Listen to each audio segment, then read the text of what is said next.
Good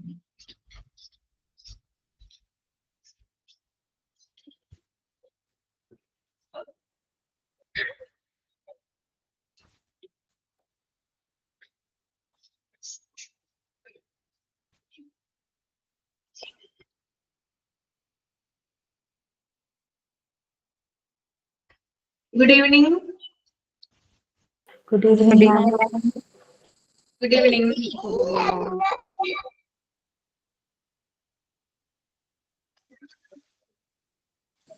Good evening, Miss. Good evening.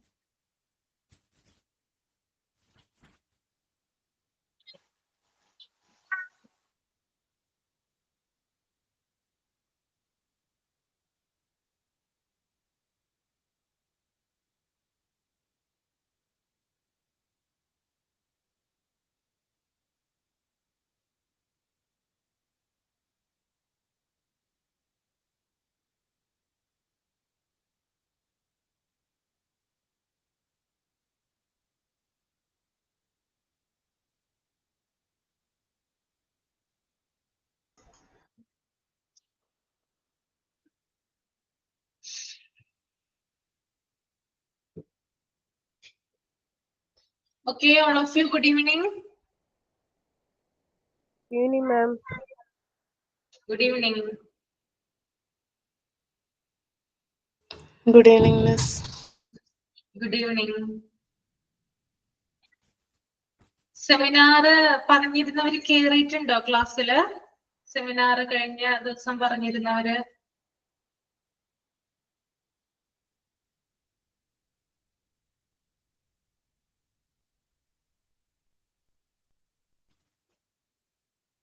ആ, കേറിയിട്ടുണ്ടല്ലേ? Okay. ബാക്കി രണ്ടുപേര് കേറിയിട്ടുണ്ടോ? 3 പേരോടാണ് പറഞ്ഞിരുന്നത്.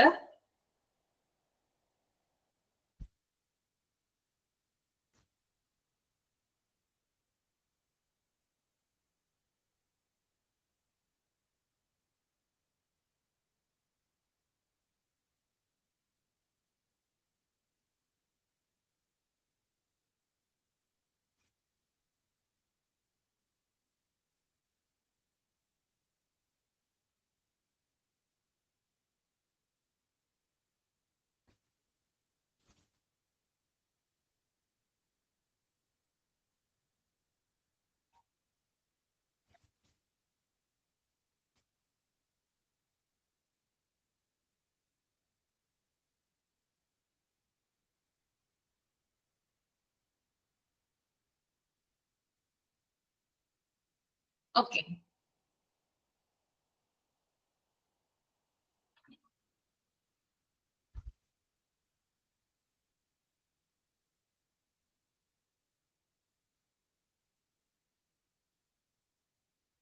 സെമിനാർ കണ്ടക്ട് ചെയ്യാനുള്ളവരൊന്ന് തമ്പ് ചെയ്യാം കേട്ടോ. വീണ നേരത്തെ പറഞ്ഞിട്ടുണ്ടായിരുന്നു റെഡിയാണെന്ന്. ബാക്കി ആരാണ്? ഞാൻ എഴുതിയ ബുക്ക് കൊണ്ടുവരാൻ മറന്നുപോയി കഴിഞ്ഞ പ്രാവശ്യം പേര് എഴുതി വെച്ച്. ആരായിരുന്നു? കേറിയിട്ടില്ല. ഫാത്തിമ. ഫാത്തിമ ഹാരിസ് അല്ലേ? പിന്നെ വേറൊരാളും കൂടി ഇട്ടായിരുന്നല്ലോ. Good evening. എന്താ? Good evening, ma'am. പറഞ്ഞതാ. ഓക്കെ, ഗുഡ് ഈവനിങ് എന്ന് പറഞ്ഞാണല്ലോ. ഓക്കെ, സോറി, ഗുഡ് ഈവനിങ് കേട്ടോ. ഓക്കെ, അപ്പോ അധികം വൈകില്ലല്ലോ ഫാത്തിമ, വീണ? പെട്ടെന്ന് നമുക്ക് സെമിനാർ പ്രസന്റ് ചെയ്യാൻ പറ്റില്ലേ? ആ മിസ്, ഒരു 5-6 മിനിറ്റ് അത്ര. Okay okay. പിന്നെ ഒരു കാര്യം കൂടി പ്രത്യേകം നിങ്ങളോട് പറയാനുണ്ട്. ഇനി നമ്മള് സെമിനാർ കണ്ടക്ട് ചെയ്യുന്നതായിരിക്കില്ല കേട്ടോ ക്ലാസ്സില്. വൈവയുടെ സമയത്ത് നിങ്ങളോട് സെമിനാറിനെ കുറിച്ച് ചോദിക്കും. അപ്പൊ നിങ്ങൾ ബ്രീഫ് ചെയ്താൽ മതി. ജിഷ മാം പറഞ്ഞിട്ടുണ്ടായിരുന്നോ? Yes, miss. ഓക്കെ. ഇന്നിപ്പോ ഞാൻ പറഞ്ഞല്ലേ, അതായത് കഴിഞ്ഞ ക്ലാസ്സിൽ സെമിനാർ 3 പേരോട് പറഞ്ഞത് കൊണ്ടാണ് ഇന്ന് കണ്ടക്ട് ചെയ്യാനായിട്ട് പോകുന്നത്. നെക്സ്റ്റ് ക്ലാസ് തുടങ്ങി ഉണ്ടായിരിക്കില്ല. അപ്പൊ വൈവയുടെ സമയത്ത് ഷുവർ ആയിട്ട് നിങ്ങളോട് ചോദിക്കും, സെമിനാറിന്റെ കാര്യം ചോദിക്കാം. അപ്പോ ഏതെങ്കിലും ഒരു നിങ്ങൾക്ക് ഇഷ്ടപ്പെട്ട ടോപ്പിക് ഒരെണ്ണം സെലക്ട് ചെയ്ത്, നമുക്ക് കുറേയധികം ചാപ്റ്റേഴ്സ് ഉണ്ടല്ലോ, അതിൽ നിന്ന് ഇഷ്ടപ്പെട്ട ഒരു ടോപ്പിക് സെലക്ട് ചെയ്യുക, എന്നിട്ട് അതിനെ കുറിച്ച് സെമിനാർ എഴുതുക. അപ്പൊ വൈവ നടക്കുന്ന സമയത്ത് അതൊന്ന് ബ്രീഫ് ചെയ്യുക കേട്ടോ. ഓക്കെ, അപ്പോ ഫാത്തിമയുടെ സബ്ജക്ട് എന്തായിരുന്നു സെമിനാറിന്റെ? എലമെന്റ്സ് ഓഫ് കോർഡിനേഷനും പിന്നെ ഫേസസ് ഓഫ് കോർഡിനേഷനും. ഓക്കെ, സമീറ അബൂബക്കറായിരുന്നു. Okay okay. ആദ്യം ഫാത്തിമ പ്രസന്റ് ചെയ്തോളൂ. അപ്പൊ ബാക്കിയുള്ളവരൊക്കെ കേട്ടിരിക്കുക കേട്ടോ. ഫാത്തിമ പ്രസന്റ് ചെയ്തോളൂ. Okay ma'am. Good evening ma'am and good evening dear friends. എന്റെ സെമിനാറിന്റെ topic elements of coordination and phases of coordination ആണ്. എഡ്യൂക്കേഷൻ അഡ്മിനിസ്ട്രേഷനിൽ വരുന്ന ഒരു ഇമ്പോർട്ടന്റ് ഫംഗ്ഷൻ ആണ് കോർഡിനേഷൻ എന്ന് പറയുന്നത്. ഒരു ഓർഗനൈസേഷന്റെ സ്മൂത്ത് ആയിട്ട് ഫംഗ്ഷൻ ചെയ്യാൻ സഹായിക്കുന്ന ഒരു പ്രോസസ് ആണ് കോർഡിനേഷൻ. കോർഡിനേഷന് മെയിൻ ആയിട്ട് 3 എലമെന്റ്സ് ആണ് ഉള്ളത്. First, parts of the programme. അതായത് ഒരു എഡ്യൂക്കേഷണൽ സെറ്റിംഗ്സിൽ എന്തിന്റെയെല്ലാം കോർഡിനേഷൻ ആവശ്യമായിട്ട് വരുന്നുവോ അതെല്ലാം പാർട്സ് ഓഫ് ദ പ്രോഗ്രാമിൽ വരും. അതായത് ടീച്ചേഴ്സ്, സ്റ്റാഫ്, സ്റ്റുഡൻസ്, കരിക്കുലം, ഇതെല്ലാം കോർഡിനേഷന്റെ പാർട്ടായിട്ട് വരുന്നതാണ്. ഇതെല്ലാം തമ്മിൽ സ്മൂത്ത് ആയിട്ട് പ്രവർത്തിക്കേണ്ടത് വളരെ അത്യാവശ്യമാണ്. സെക്കൻഡ് എലമെന്റ് എന്ന് പറയുന്നത് മീൻസ് ഓഫ് കോർഡിനേഷൻ ആണ്. അതായത് കോർഡിനേഷന് വേണ്ടി നമ്മൾ യൂസ് ചെയ്യുന്ന മാർഗങ്ങൾ, അതായത് റൂൾസ്, റെഗുലേഷൻസ്, കസ്റ്റംസ്, ഇതെല്ലാം അതിൽപ്പെടും. അതിലൂടെ നമുക്ക് ഒരു ഓർഗനൈസേഷനിലുള്ള എല്ലാവരെയും ഓർഗനൈസ് ചെയ്ത് കൊണ്ടുവരാനായിട്ട് സഹായിക്കുന്നു. എക്സാമ്പിൾ പറയുകയാണെങ്കിൽ സ്കൂളിന്റെ റൂൾസ് ആൻഡ് ടൈം ടേബിൾ അതിന് എക്സാമ്പിൾ ആയിട്ട് പറയാം.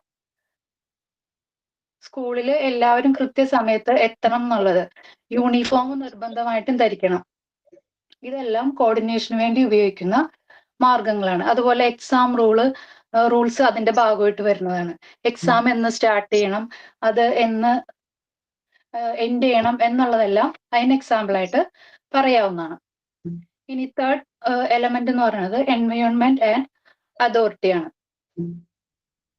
ഒരു ഓർഗനൈസേഷന്റെ വർക്കിംഗ് അറ്റ്മോസ്ഫിയറും ആൻഡ് പവർ ഓഫ് അതോറിറ്റി, അതാണ് എൻവയോൺമെന്റ് ആൻഡ് അതോറിറ്റിയിൽ വരുന്നത്. ഒരു ഫ്രണ്ട്ലി വർക്കിംഗ് അറ്റ്മോസ്ഫിയർ ആണ് ഒരു ഓർഗനൈസേഷനിൽ ഉള്ളതെങ്കിൽ അവിടെ നമുക്ക് കോർഡിനേഷൻ വളരെ എളുപ്പമായിരിക്കും. ഫോർ എക്സാമ്പിൾ, ക്ലാസ് റൂമിലുള്ള ഫ്രണ്ട്ലി അറ്റ്മോസ്ഫിയർ.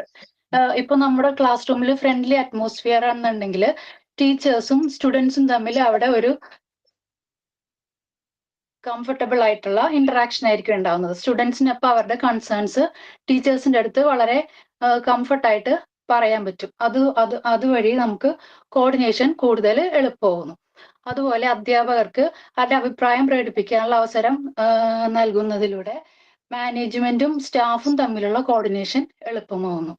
അതുപോലെ സ്കൂളില് അസംബ്ലി, ഫെസ്റ്റിവൽസ് സെലിബ്രേറ്റ് ചെയ്യണത്, കുട്ടികളുടെ ടാലൻസ് ഡേ, ഇതെല്ലാം സംഘടിപ്പിക്കുന്നത് വഴി ആ സ്കൂളില് ഒരു ജോയ്ഫുൾ ആയിട്ടുള്ള ഒരു എൻവയോൺമെന്റ് ക്രിയേറ്റ് ചെയ്യാൻ പറ്റുന്നു.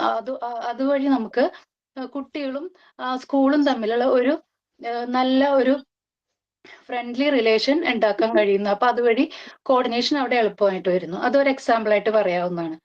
ഇതെല്ലാമാണ് കോർഡിനേഷന്റെ എലമെന്റ്സിൽ വരുന്നത്. നെക്സ്റ്റ് വരുന്നത് ഫേസസ് ഓഫ് കോർഡിനേഷൻ ആണ്.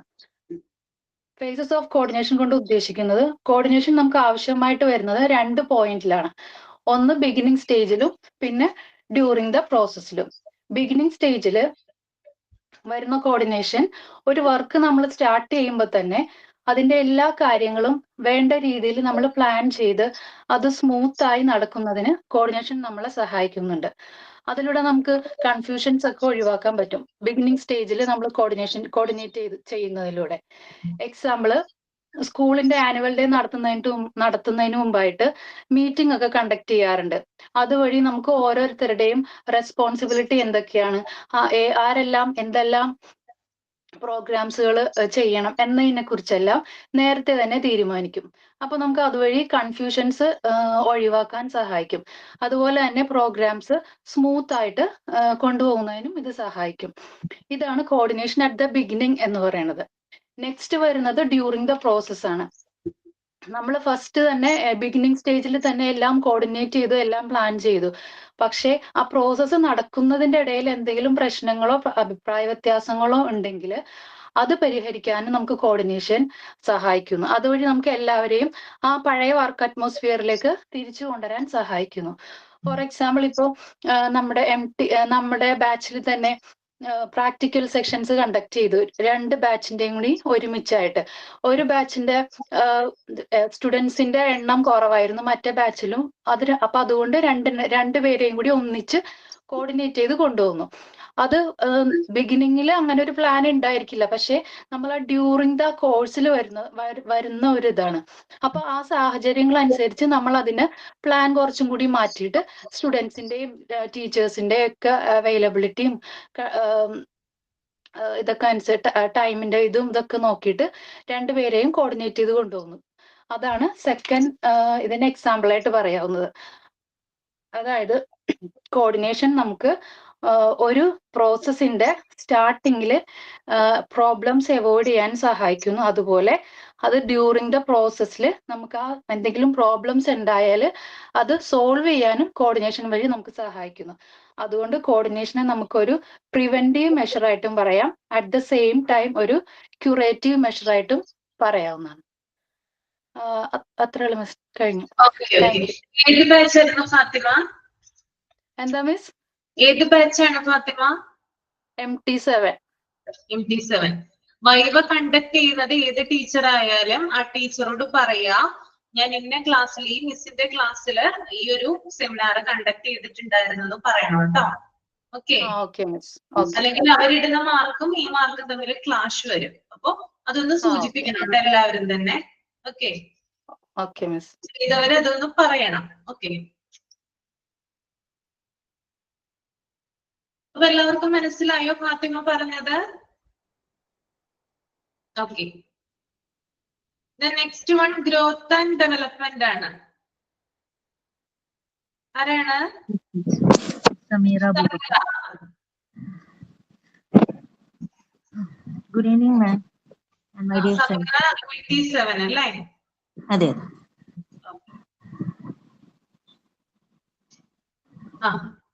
പ്രസന്റ് ചെയ്യുള്ളൂ കേട്ടോ. ഞാനിന്ന് എടുക്കാൻ പോകുന്ന seminar topic growth and development ആണ്. സാമൂഹികവും സാംസ്കാരികവും വ്യക്തിപരവുമായ ഡെവലപ്മെന്റിന് എഡ്യൂക്കേഷൻ ആവശ്യമാണ്.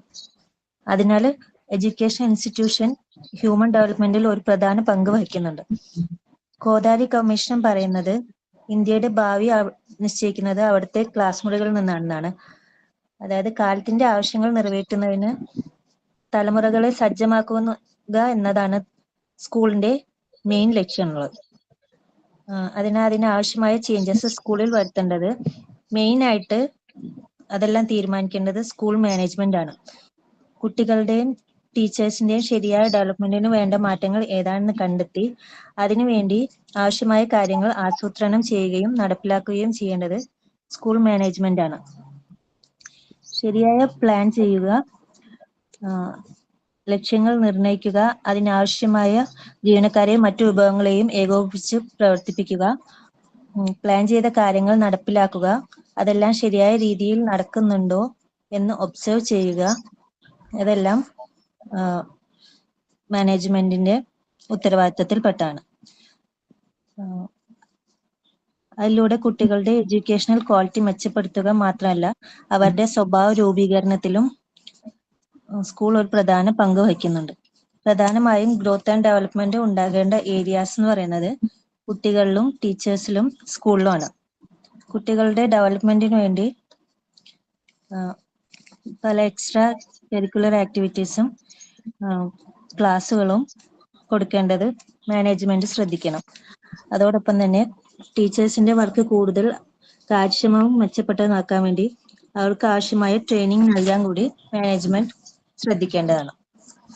ചുരുക്കത്തിൽ സാമൂഹികവും സാംസ്കാരികവും വ്യക്തിപരവുമായ ഗ്രോത്തിനും ഡെവലപ്മെന്റിനും വേണ്ടി സ്കൂളിന്റെ എല്ലാ പ്രവർത്തനങ്ങളെയും ഏകോപിപ്പിച്ച് മുന്നോട്ട് കൊണ്ടുപോകുന്നത് വഴി മെച്ചപ്പെട്ട ഭാവി തലമുറയെ വാർത്തെടുക്കാൻ സ്കൂൾ മാനേജ്മെന്റ് ഒരു പ്രധാന പങ്ക് വഹിക്കുന്നു.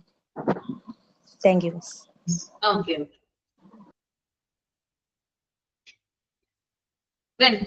എല്ലാവർക്കും മനസ്സിലായല്ലോ? ഓക്കെ. അടുത്തത് meaning and definition of growth കേട്ടോ. ആരാണ്? വീണയാണല്ലേ? Yes, ma'am. ഓക്കെ. വീണ ജയേഷ് ഏത് ബാച്ചാണ്? MT8. Okay. Ma'am, shall I start? Okay okay, start ചെയ്തോളൂ. Good evening, Ashwati ma'am and my dear friends. ഇന്ന് എനിക്ക് തന്ന ടോപ്പിക് എന്ന് പറഞ്ഞാൽ meaning and definition of growth. Especially in school. Growth എന്നുകൊണ്ട് ഉദ്ദേശിക്കുന്നത് എന്താണ്? വളർച്ച തന്നെയാണ് അവിടെ ഉദ്ദേശിക്കുന്നത്. എന്തും ഏത് മേഖലയിലും വളർച്ച ഒരു അത്യാവശ്യ ഘടകം തന്നെയാണ്. ഒരു സ്കൂളിന്റെ വളർച്ച എന്ന് പറയുമ്പോൾ അതിന്റെ വലിപ്പം, ആരോഗ്യകരമായ കാലാവസ്ഥ എന്നിവയിലെ വർധനവാണ്. It depends on school staff also. അതിൽ ആരൊക്കെ വരുന്നുണ്ട്? നമ്മുടെ സ്കൂൾ സ്റ്റാഫും ഇൻഫ്രാസ്ട്രക്ചറും പിന്നെന്താണ് മറ്റുള്ള കാര്യങ്ങൾ, സ്റ്റാഫ്സിനെ എത്രത്തോളം എൻറോൾ ചെയ്യിക്കാം എന്നുള്ള കാര്യങ്ങളെല്ലാം വരുന്നുണ്ട്. ഇപ്പോ ഒരു സ്കൂൾ എന്ന് പറയുന്നത് ഹെഡിലിരിക്കുന്ന ആളല്ല, അതിനെ താഴെ സബോർഡിനേറ്റ്സ് ആയ ആൾക്കാരുടെയും കൂടെ ഒരു ഒത്തുചേരൽ തന്നെയാണ്. Growth is the function of a school or institution rather than achievement or school result as such. ഏതൊരു സ്കൂളിന്റെ നേട്ടം ഉണ്ടാവും ഏതൊരു സ്കൂളിനും. നേട്ടത്തെക്കാൾ ഉപരി ആ സ്റ്റാഫുകൾ അവിടെ എന്തൊക്കെ കാര്യങ്ങൾ ചെയ്തു, അവർക്ക് എന്തൊക്കെ കാര്യങ്ങൾ ഇംപ്ലിമെന്റ് ചെയ്യാൻ പറ്റുന്നു എന്നുള്ളത് നമ്മൾ കണക്കിലെടുക്കേണ്ടതാണ്. അതുപോലെ തന്നെ ഒരു സ്കൂളിന് പരാജയങ്ങളും കാണും. Lot of manifestations will be there. Manifestations means ഏത് കാര്യവും ക്ലാരിറ്റിയോടെ നമ്മൾ കാണിക്കേണ്ടതാണ്. അത് പരാജയവുമാവാം വിജയവുമാവാം. അതാണ് ഒരു നല്ല, അത് കൂടുതലും കാണിക്കാൻ പറ്റിയത് ഒരുപാട് വളർച്ചയെത്തിയ ഒരു സ്കൂളിനെ പറ്റത്തുള്ളൂ.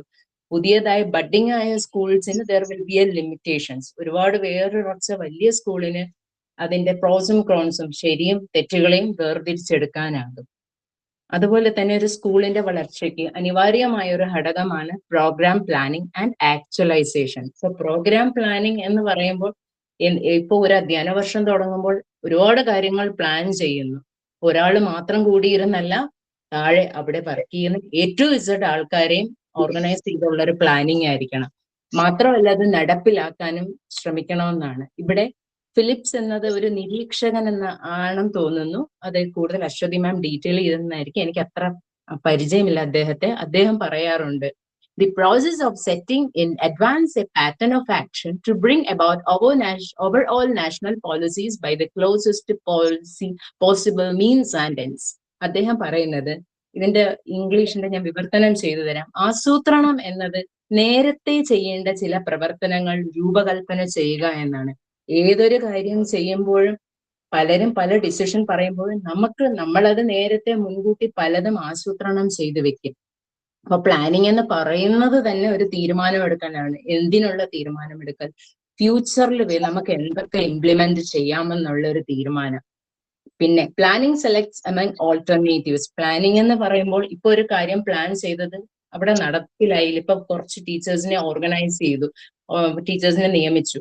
പെട്ടെന്ന് ഒരു 10 ടീച്ചേഴ്സിൽ ഒരു 5 ടീച്ചേഴ്സ് ഇല്ലെങ്കിൽ ഓൾട്ടർനേറ്റീവ് ആയിട്ട് must be A teacher. For example ഇപ്പൊ പറയുകയാണെങ്കിൽ ഒരു സ്കൂളിൽ എന്താ പറയുക, നമുക്കൊരു ടീച്ചേഴ്സ് എല്ലാരും കൂടി ചേർന്ന് ഒരു ലിറ്ററസി പ്രോഗ്രാം, കുറച്ച് വായിക്കാൻ പുറകിലോട്ട് നിൽക്കുന്ന കുട്ടികൾക്ക് ഒരു റീഡിംഗ് പ്രോഗ്രാം ഓർഗനൈസ് ചെയ്തു. അതിൽ ആ ടീച്ചർ എന്തൊക്കെ ചെയ്യാം, എങ്ങനെ ആ കുട്ടികളെ വായിക്കാൻ മുന്നോട്ട് കൊണ്ടുവരാം? കുറെ അസസ്മെന്റ്സ് കൊടുക്കുന്നു, ഡെയിലി ക്ലാസ്സിൽ ഓരോ പാഠഭാഗങ്ങൾ കൊടുക്കുന്നു, അല്ലെങ്കിൽ പാഠത്തിൽ ഇല്ലാത്തതിന് ഔട്ട് ഓഫ് സിലബസ് ആയ സബ്ജക്ട്സുകൾ കൊണ്ടുവരുന്നു, അവരെയും മുന്നോട്ട് കൊണ്ടുവരുന്നു. അവരുടെ റീഡിങ് എങ്ങനെയൊക്കെയാണ് ഡെവലപ്പ് ചെയ്യുക എന്നുള്ള പല കാര്യങ്ങൾ ഒരു ടീച്ചർ അസൈൻ ചെയ്യുന്നു. അങ്ങനെ പലതും പ്ലാനിങ് ചെയ്യാറുണ്ട്. പിന്നെ അത് നടപ്പിൽ വരുത്തുക, അതിലും വലിയൊരു ടാസ്ക് തന്നെയാണെന്നാണ് ഇവിടെ പറയുന്നത്.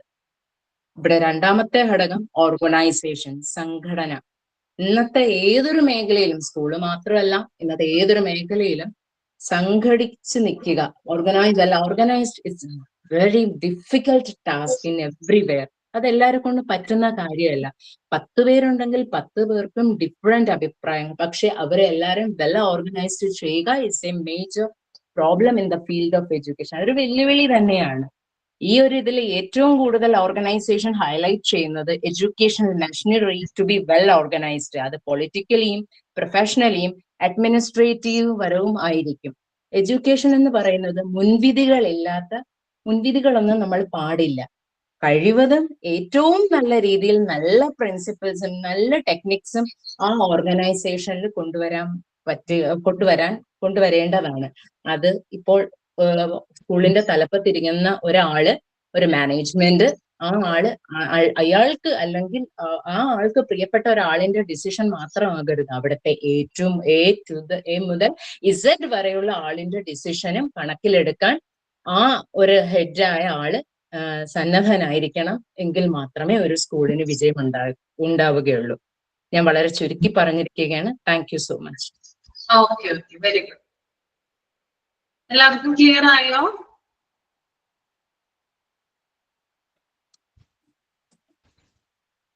ഓക്കെ.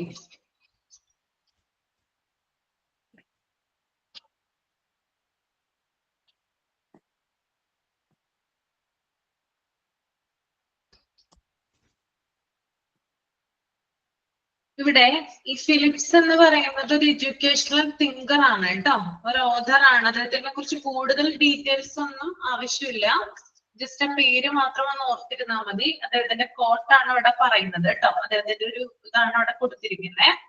ഒരു എഡ്യൂക്കേഷണൽ തിയറിസ്റ്റ് അല്ലെങ്കിൽ ഓഥർ, അങ്ങനെ ഒന്ന് നോട്ട് ചെയ്താൽ മാത്രം മതി കേട്ടോ. ഓക്കെ ഓക്കെ, അപ്പോ 3 കാര്യങ്ങളും എല്ലാവർക്കും ഓക്കെ അല്ലേ? ഓക്കെ ആണ് എല്ലാവരും?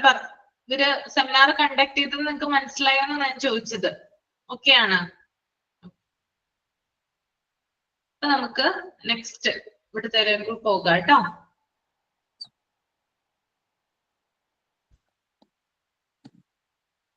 ഞാനിപ്പോ ഓരോന്നിന്റെയും എക്സ്പ്ലനേഷൻ ഞാനിപ്പോ പറഞ്ഞുതരാം. നിങ്ങളെ കൊണ്ട് റീഡ് ഒന്നും ചെയ്യിപ്പിക്കുന്നില്ല, സമയം പോലെ റീഡ് ചെയ്ത് നിങ്ങൾ മനസ്സിലാക്കിയാൽ മതി കേട്ടോ. പറഞ്ഞത് മനസ്സിലായോ?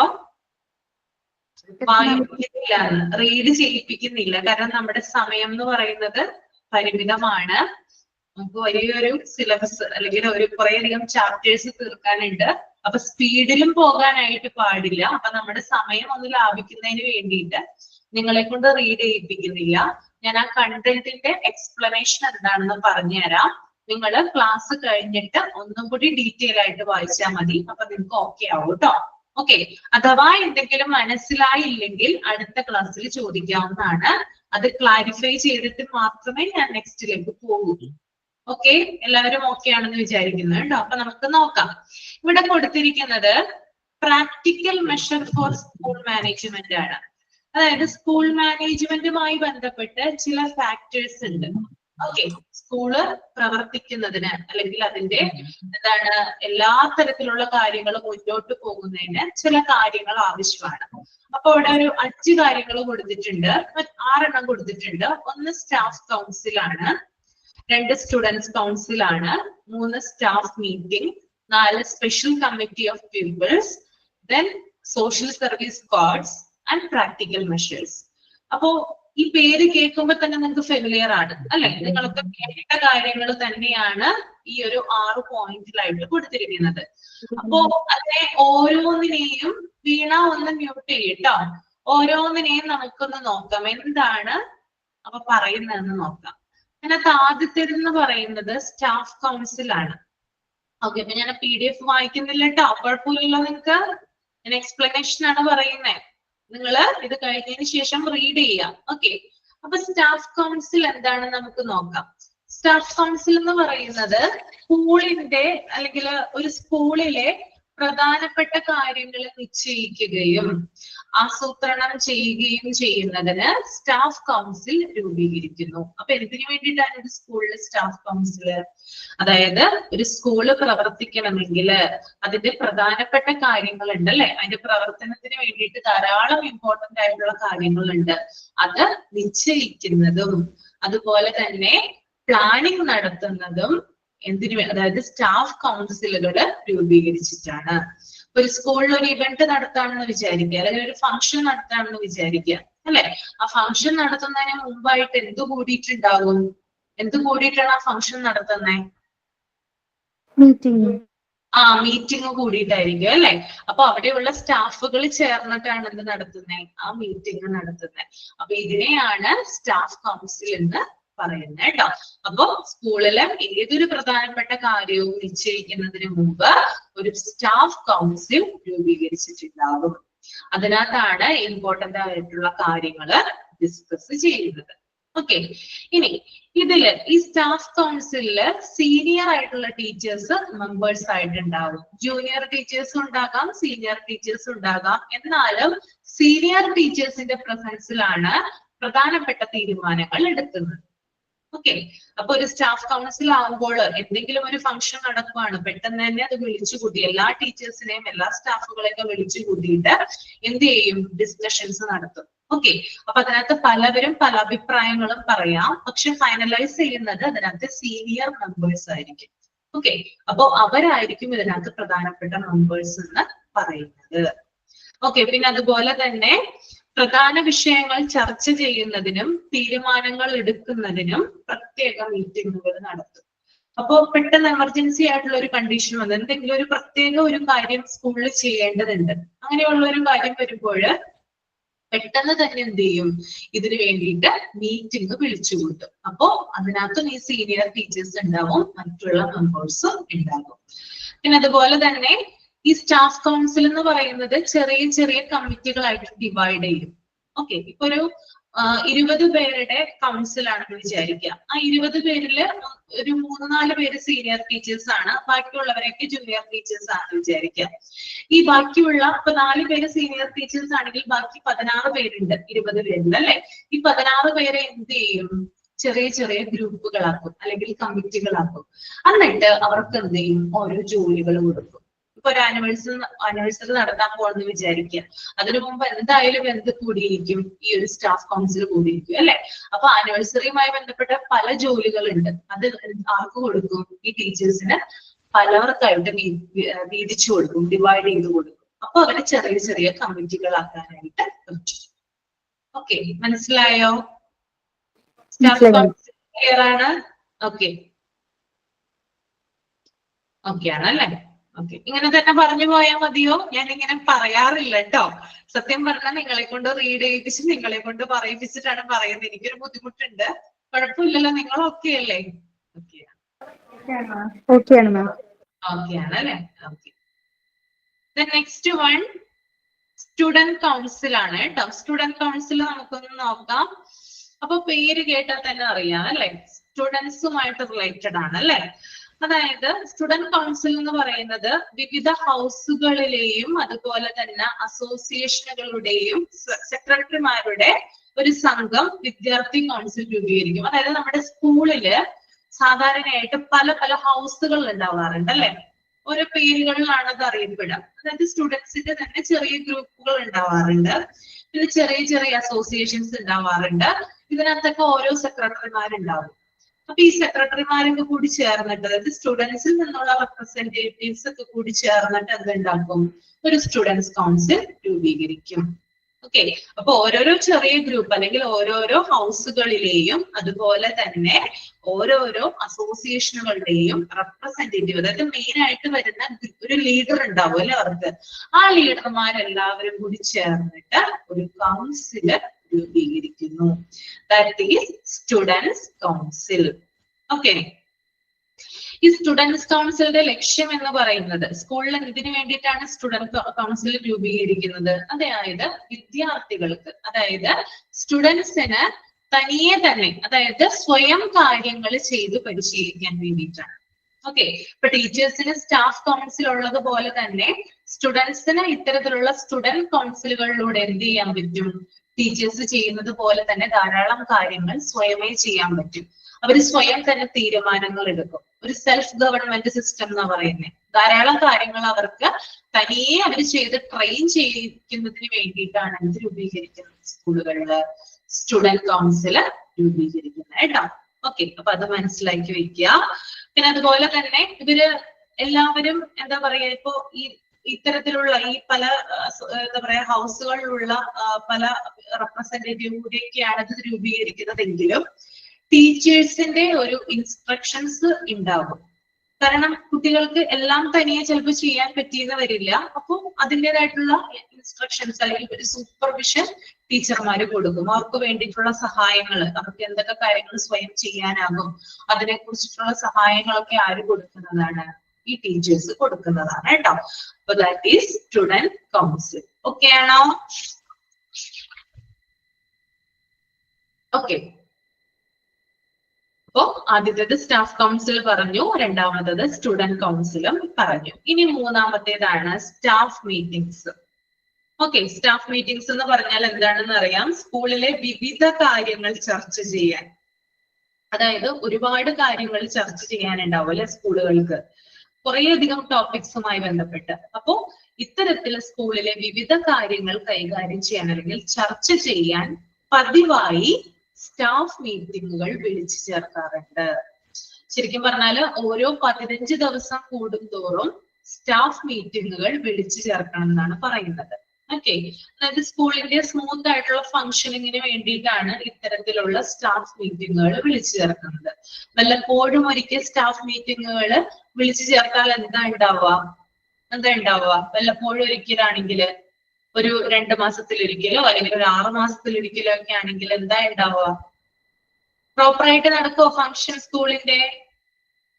ഇല്ല അല്ലെ? നന്നായിട്ട് നടക്കില്ല അല്ലെ? അപ്പോ അത്തരത്തിലുള്ള കാര്യങ്ങൾ ഒഴിവാക്കുന്നതിന് വേണ്ടിയിട്ട്, അതായത് നല്ലൊരു വെൽ സ്മൂത്തനിങ് ആയിട്ട് സ്കൂളിൽ പോകുന്നതിന് വേണ്ടിയിട്ട് സ്റ്റാഫ് മീറ്റിങ്ങുകൾ പതിവായി നടത്തണം. പിന്നെ അതുപോലെ തന്നെ വളരെ ഇമ്പോർട്ടന്റ് ആയിട്ടുള്ള ഒരു കാര്യമാണ് ഈ സ്റ്റാഫ് മീറ്റിങ്ങുകളിൽ എടുക്കുന്ന തീരുമാനങ്ങള് മുഴുവൻ സ്റ്റാഫിനെയും അറിയിക്കണം. അതായത് എല്ലാവർക്കും അറിയാവുന്ന വിധത്തിലായിരിക്കണം സ്റ്റാഫ് മീറ്റിംഗ് സംഘടിപ്പിക്കേണ്ടത്. ഇപ്പൊ ഒരു 30 പേര് സ്റ്റാഫ് മീറ്റിങ്ങിന് വന്നു എന്ന് വിചാരിക്കാം. ഓക്കെ, അതിനകത്തൊരു 15 പേർക്ക് എന്താണ് എടുത്ത തീരുമാനം, എന്താണ് ഇതിനകത്ത് ചർച്ച ചെയ്തതെന്ന് മനസ്സിലായി, ബാക്കി 15 പേർക്കൊന്നും മനസ്സിലായിട്ടില്ല. അപ്പോ സ്റ്റാഫ് മീറ്റിംഗ് എന്ന് പറയുന്നത് എഫക്റ്റീവ് ആവോ? ഇല്ല അല്ലെ? അവിടെ ആ മീറ്റിംഗ് കൂടിയിരിക്കുന്ന എല്ലാത്തരം ആളുകൾക്കും മനസ്സിലായിരിക്കണം അവിടെ എന്താണ് നടക്കുന്നത്. ബേസിക് ആയിട്ടുള്ള ഒരു അവയർനെസ് വേണം. എന്തിനാണ് ഇത് വിളിച്ചു കൂട്ടിയത്, എന്താണ് പ്രധാനപ്പെട്ട തീരുമാനങ്ങൾ, എന്താണ് ഇതിന്റെ ആഫ്റ്റർ എഫക്റ്റ്, അങ്ങനെയുള്ള കാര്യങ്ങളൊക്കെ അവിടെയുള്ള ആ മീറ്റിംഗ് കൂടിയിട്ടുള്ള എല്ലാത്തരം ആളുകൾക്കും അറിഞ്ഞിരിക്കണം. ഓക്കെ, അപ്പോ അതാണ് സ്റ്റാഫ് മീറ്റിംഗ് എന്ന് പറയുന്നത് കേട്ടോ. അടുത്തത് special committee of peoples. Peoples ആരാണ്? Peoples students.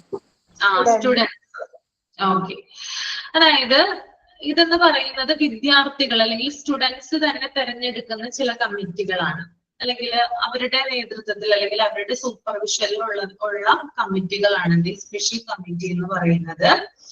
ഇതെന്തിനു വേണ്ടിയിട്ടാണെന്ന് പറഞ്ഞാല് പല പല കമ്മിറ്റികളാണത്. അതായത് ഇപ്പോ സ്കൂളിലെ ഡിസിപ്ലിൻ മെയിൻറ്റെയിൻ ചെയ്യാനായിട്ട്, അതുപോലെ തന്നെ സ്കൂളിലാവുമ്പോൾ പല പല ഡിബേറ്റും കാര്യങ്ങളൊക്കെ നടക്കും. പിന്നെ ചിലവരുടെ ഡ്രാമ പ്രസന്റേഷൻ അല്ലെ, അതുപോലെ ഫ്ലവർ ഷോ, അങ്ങനെയുള്ള പിന്നെ ലിറ്ററസി ക്യാമ്പയിൻ, മ്യൂസിക് പെർഫോമൻസ്, ഇങ്ങനെയുള്ള കാര്യങ്ങളൊക്കെ സ്കൂളിൽ ഉണ്ടാവാറുണ്ട് അല്ലെ.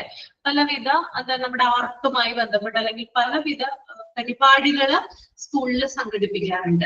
അപ്പൊ അതിന്റെയൊക്കെ നേതൃത്വം കൊടുക്കുന്നതിന് വേണ്ടിയിട്ട് അല്ലെങ്കിൽ അതൊക്കെ നല്ല രീതിയിൽ നടക്കുന്നതിന് വേണ്ടി സ്റ്റുഡൻസ് തന്നെ എന്ത് ചെയ്യുന്നു? ചെറിയ ചെറിയ കമ്മിറ്റികൾ രൂപീകരിച്ച് ഇതിന് സൂപ്പർവിഷൻ കൊടുക്കുന്നു. അപ്പോ ഇത്രമാത്രമാണ് പലവിധ പരിപാടികൾ അല്ലെങ്കിൽ ഫങ്ഷൻസ്. ഇപ്പൊ ഫ്ലവർ ഷോ പോലുള്ള കാര്യങ്ങളൊക്കെ സ്കൂളിൽ നടക്കുകയാണെന്ന് വിചാരിക്കാം. അതിന് മേൽനോട്ടം കൊടുക്കുന്നതിന് വേണ്ടിയിട്ട് സ്റ്റുഡൻസ് തന്നെ ചില കമ്മിറ്റികൾ രൂപീകരിക്കുവാണെങ്കിൽ കുറച്ചുകൂടി എളുപ്പമാണ് കാര്യങ്ങൾ അല്ലെ ചെയ്യാനായിട്ട്. പിന്നെ സ്റ്റുഡൻസിനും ഇത്തരം കാര്യങ്ങൾ കൂടുതലായിട്ട് അറിയാനായിട്ട് സാധിക്കും. Okay, next one social service codes ആണ്. എന്താണ് സോഷ്യൽ സർവീസ് കോഡ്സ് എന്ന് നോക്കാം. അതായത് സ്റ്റുഡൻസിന്റെ ഇൻവോൾവ്മെന്റ് ആണ് ഇതിനകത്ത് സൂചിപ്പിക്കുന്നത് കേട്ടോ. ഇപ്പൊ റോഡ് നിർമ്മാണം, അതുപോലെ തന്നെ ക്ലീനിങ്, ക്യാമ്പയിനുകൾ സംഘടിപ്പിക്കുക, രോഗികളെ സഹായിക്കുക, പിന്നെ സൈനികരുടെ അതായത് മിലിറ്ററി ഓഫീസേഴ്സ് ഉണ്ടല്ലോ അവരുടെ കുടുംബങ്ങളെ, അവരുടെ ഫാമിലിയെ സഹായിക്കുക. പിന്നെ അതുപോലെ തന്നെ ദേശീയ അതായത് നാഷണൽ ഡിഫൻസുമായി ബന്ധപ്പെട്ട് അതായത് നമ്മുടെ ഏതെങ്കിലും ദേശീയ പ്രതിരോധ ഫണ്ടില് സംഭാവനകൾ സ്വീകരിക്കല്, അങ്ങനെയുള്ള കാര്യങ്ങളൊക്കെ കുട്ടികള് നടത്താറുണ്ട്. അങ്ങനെയുള്ള കാര്യങ്ങൾക്ക് വേണ്ടി കുഞ്ഞുങ്ങള് അല്ലെങ്കിൽ കുട്ടികൾ സ്റ്റുഡൻസ് ഇറങ്ങി പുറപ്പെടാറുണ്ട്. അപ്പൊ അത്തരത്തിലുള്ള കാര്യങ്ങൾ ചെയ്യുമ്പോൾ അതിനെയാണ് സോഷ്യൽ സർവീസ് കോഴ്സ് എന്ന് പറയുന്നത് കേട്ടോ. ഇപ്പോ സ്കൂളിന്റെ അടുത്തായിട്ട് ഒരു പുതിയ റോഡ് നിർമ്മിക്കുകയാണെന്ന് വിചാരിക്കുക. അതിനകത്ത് കുട്ടികളുടെ സഹായം ഉണ്ടെങ്കിൽ, അവരെ കൊണ്ടാകുന്ന രീതിയിൽ സഹായിക്കാൻ അവർ ചെല്ലുന്നുണ്ടെങ്കിൽ അത് എന്താണ് സ്കൂളിലെ സോഷ്യൽ സർവീസ് കോഴ്സിന്റെ ഭാഗമായിട്ടാണ് വരുന്നത്. പിന്നെ ക്ലീനിങ് പരിപാടികളൊക്കെ നടക്കുമ്പോൾ അതിൽ സഹായിക്കുന്നുണ്ടെങ്കിൽ, ക്യാമ്പയിനുകളിൽ സഹായിക്കുന്നുണ്ടെങ്കിൽ, പിന്നെ ആശുപത്രിയിൽ ചെന്നിട്ട് രോഗികൾക്ക് ഒരു നേരത്തെ ഭക്ഷണം കൊടുക്കുകയാണെങ്കിൽ അതൊക്കെ എന്തിന്റെ ഭാഗമായിട്ട് വരുന്നതാണ്? സോഷ്യൽ സർവീസ് കോഴ്സിന്റെ ഭാഗമായിട്ടാണ് വരുന്നത്. ഓക്കെ, അപ്പൊ അതൊന്ന് വായിച്ചു നോക്കാം കേട്ടോ. ക്ലിയർ ആണോ? ഓക്കെ ആണ്. ഓക്കെ, പിന്നെ അടുത്തത് നോക്കിയാൽ നിങ്ങള് പ്രാക്ടിക്കൽ മെഷേഴ്സ് എന്നും പറഞ്ഞു കൊടുത്തിട്ടുണ്ട്. പ്രാക്ടിക്കൽ മെഷേഴ്സ് എന്ന് പറഞ്ഞാൽ അതായത് ഇത്തരത്തിലുള്ള സ്റ്റാഫ് കൗൺസിലുകൾ രൂപീകരിക്കുക, സ്റ്റുഡൻസ് കൗൺസിലുകൾ രൂപീകരിക്കുക, സ്റ്റാഫ് മീറ്റിങ്ങുകൾ സംഘടിപ്പിക്കുക, special committee of peoples, social service course, ഇതൊക്കെ സ്കൂൾ മാനേജ്മെന്റ് അല്ലെങ്കിൽ സ്കൂളിന്റെ നല്ല നടത്തിപ്പിന് അത്യാവശ്യമായിട്ടുള്ള ഘടകങ്ങളാണ്. ഇത്രയുമാണ് അവിടെ പറയുന്നത് കേട്ടോ. ഓക്കെ, ഇത്രയും 6 പോയിന്റ്സ് ഞാൻ പറഞ്ഞു. എന്തെങ്കിലും ഡൗട്ട് ഉണ്ടെങ്കിൽ ചോദിക്കാവുന്നതാണ്.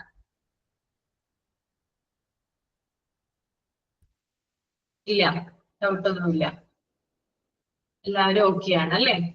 ഓക്കെ. മിസ്, ഈ സ്പെഷ്യൽ കമ്മിറ്റി ഓഫ് പീപ്പിൾ അതൊന്നുകൂടി പറയാമോ? സ്പെഷ്യൽ കമ്മിറ്റി ഓഫ് പീപ്പിൾ അല്ലേ? ഓക്കെ, അതായത് ഇപ്പൊ സ്കൂളിൽ എന്തെങ്കിലും ഒരു പരിപാടി നടക്കുകയാണെന്ന് വിചാരിക്കുക, എന്തെങ്കിലും എക്സിബിഷൻ നടക്കുവാണ്, അല്ലെങ്കിൽ ഒരു ഫ്ലവർ ഷോ നടക്കുവാണ്, അല്ലെങ്കിൽ എന്തെങ്കിലും ഒരു എന്താ പറയാ മ്യൂസിക് റിലേറ്റഡ് ആയിട്ടുള്ള എന്തെങ്കിലും ഒരു പരിപാടി നടത്തുകയാണെന്ന് വിചാരിക്കുക. അപ്പോ അതിലൊക്കെ സ്റ്റുഡൻസിന്റെ ഇൻവോൾവ്മെന്റ് ഉണ്ടാകാം അല്ലെ? ഇപ്പൊ ഒരു സ്കൂളിൽ ഒരു ഫ്ലവർ ഷോ സംഘടിപ്പിച്ചു കഴിഞ്ഞാൽ നമുക്കറിയാം ധാരാളം സ്റ്റുഡൻസ് അതിന് സൂപ്പർവൈസ് ചെയ്യാനായിട്ട് നിൽക്കുന്നത് കാണാൻ പറ്റും അല്ലെ? ചെറിയ ചെറിയ ഗ്രൂപ്പുകളായിട്ട് നിന്ന് അവരെന്ത് ചെയ്യാറുണ്ട്? അത് നോക്കാറുണ്ട്. ഓക്കെ, അപ്പൊ അത്തരത്തില് സ്റ്റുഡൻസിനെ തെരഞ്ഞെടുത്ത് ഇത്തരത്തിലുള്ള ചെറിയ ചെറിയ കമ്മിറ്റി അല്ലെങ്കിൽ സ്പെഷ്യൽ കമ്മിറ്റികൾ രൂപീകരിച്ച് ആ ഒരു കാര്യം കണ്ടക്ട് ചെയ്യാന്നുള്ളതാണ് ഇവിടെ ഉദ്ദേശിക്കുന്നത്. മനസ്സിലായോ? Okay miss. ഈ സോഷ്യൽ സർവീസ് സ്ക്വാഡ് എന്ന് പറയുന്നത് ഇവര് സ്കൗട്ട്, ഗൈഡ്, അങ്ങനത്തെ NCC സ്റ്റുഡൻസ് അങ്ങനെയുള്ളതാണ്. അത് വരാം കേട്ടോ, അത് വരാം. സോഷ്യൽ സർവീസ് കോഴ്സിൽ അതും വരാം കേട്ടോ. അതായത് പല രീതിയിൽ അവരെ സഹായിക്കുന്ന, നമുക്കറിയാം ആശുപത്രിയിലൊക്കെ ചെന്നിട്ട് ഭക്ഷണമൊക്കെ കൊടുക്കാറില്ലേ? അതിൽ NSS വിട്ടവരൊക്കെ, NSS ഉണ്ടല്ലോ സ്കൂളുകളിലൊക്കെ, കണ്ടിട്ടില്ലേ നിങ്ങള്? അപ്പൊ അത്തരത്തിലുള്ള ആളുകൾ എന്താ ചെയ്യുന്നത്? അതിനുവേണ്ടി പ്രവർത്തിക്കുന്ന ആളുകൾ അതുമായിട്ട് റിലേറ്റഡ് ആയിട്ടുള്ള ക്യാമ്പ്, അതായത് ഹോസ്പിറ്റലിൽ സന്ദർശിക്കുന്നു, അവിടെയുള്ളവർക്ക് സഹായം നൽകുന്നു. അതുപോലെ തന്നെ ജവാൻസ്, അതായത് സൈനികരുടെ കുടുംബങ്ങളെ സഹായിക്കുക. പിന്നെ അതുപോലെ തന്നെ നമ്മുടെ രാജ്യത്തിന്റെ പുരോഗതിക്ക് വേണ്ടി ഫണ്ട് സ്വീകരിക്കുക, അങ്ങനെയുള്ള കാര്യങ്ങളൊക്കെ ചെയ്യാറുണ്ട്. That is social service squad, സാമൂഹിക സേവനം കേട്ടോ. സോഷ്യൽ സർവീസ് ചെയ്യാന്നുള്ളതാണ്. അപ്പൊ NSS, NCC അങ്ങനെയുള്ള കാര്യങ്ങളൊക്കെ ഇതിനകത്ത് വരുന്നതാണ് കേട്ടോ. ഓക്കെ, ഓക്കെ ആണല്ലോ? ഇനി എന്തെങ്കിലും ഉണ്ടോ? ഓക്കെ ആണല്ലേ? ഓക്കെ, ഇനി നെക്സ്റ്റ് വൺ സ്കൂൾ റെക്കോർഡ്സ് ആണ് കേട്ടോ. എന്തിനു വേണ്ടിയിട്ടാണ് സ്കൂൾ റെക്കോർഡ്സ്? നിങ്ങളൊന്ന് പറഞ്ഞേ, എന്തിനു വേണ്ടിയിട്ടാണ് സ്കൂൾ റെക്കോർഡ്സ്?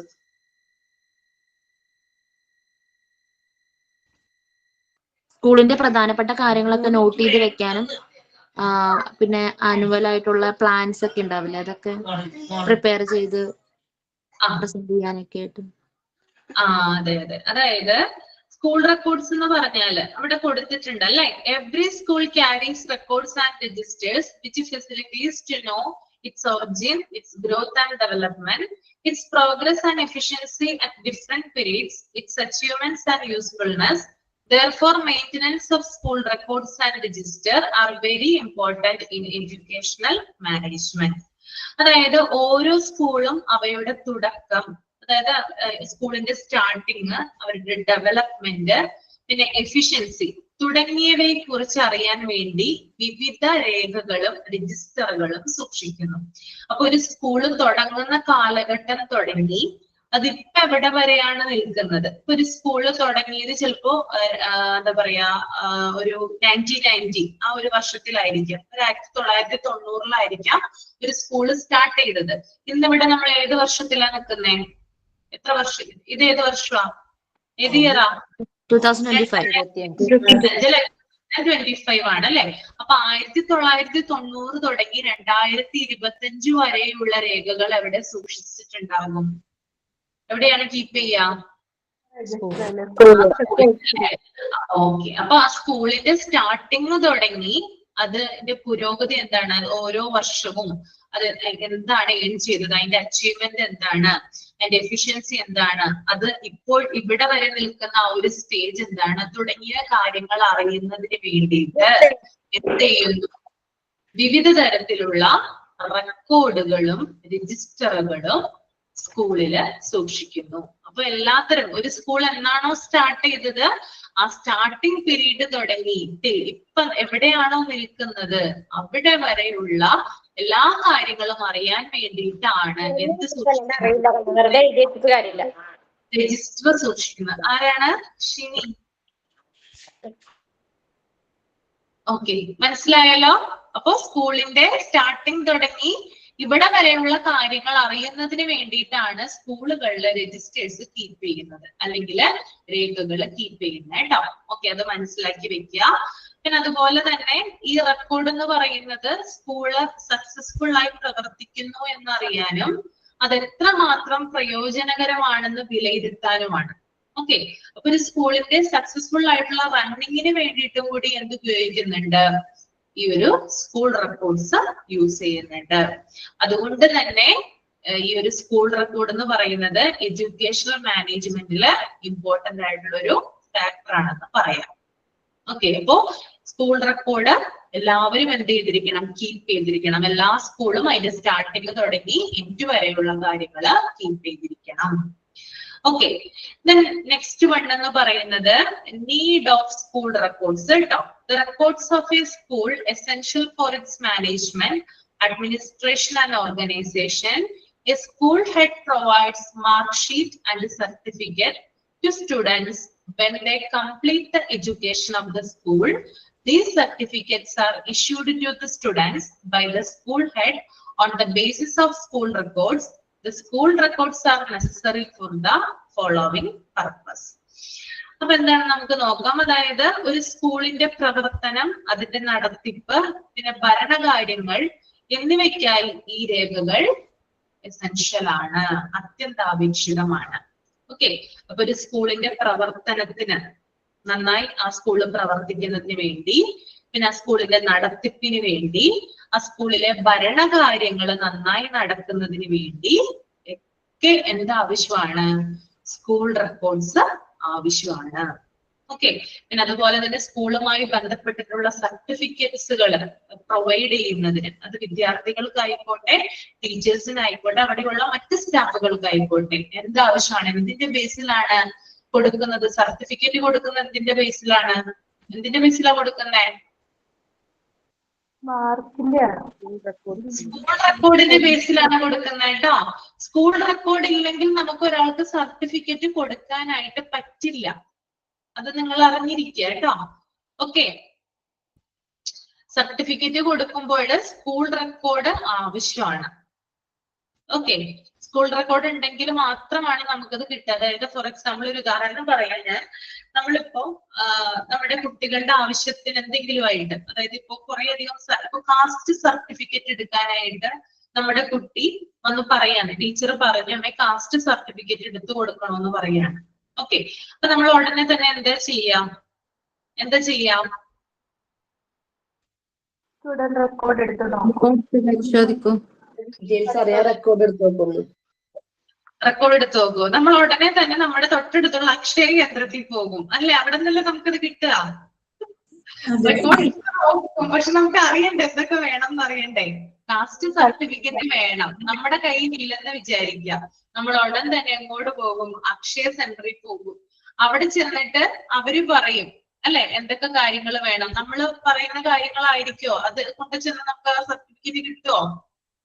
കിട്ടുമോ? ഇല്ല, കിട്ടില്ല അല്ലെ? അപ്പൊ അവര് പറയും അത് വേണം, ഇത് വേണം, അത് വേണം, കുറെ സാധനങ്ങൾ അവര് പറയും അല്ലെ?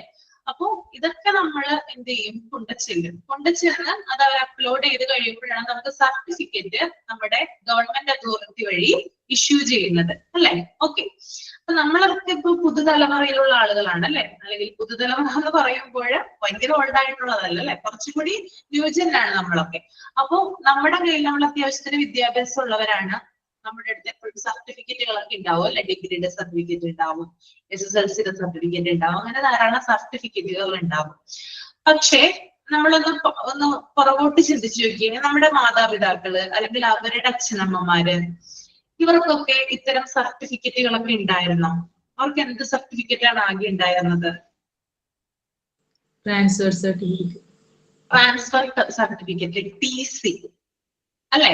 അല്ലെങ്കിൽ ബർത്ത് സർട്ടിഫിക്കറ്റ്, അങ്ങനെയുള്ള കാര്യങ്ങൾ മാത്രമാണ് ഉള്ളത് അല്ലെ?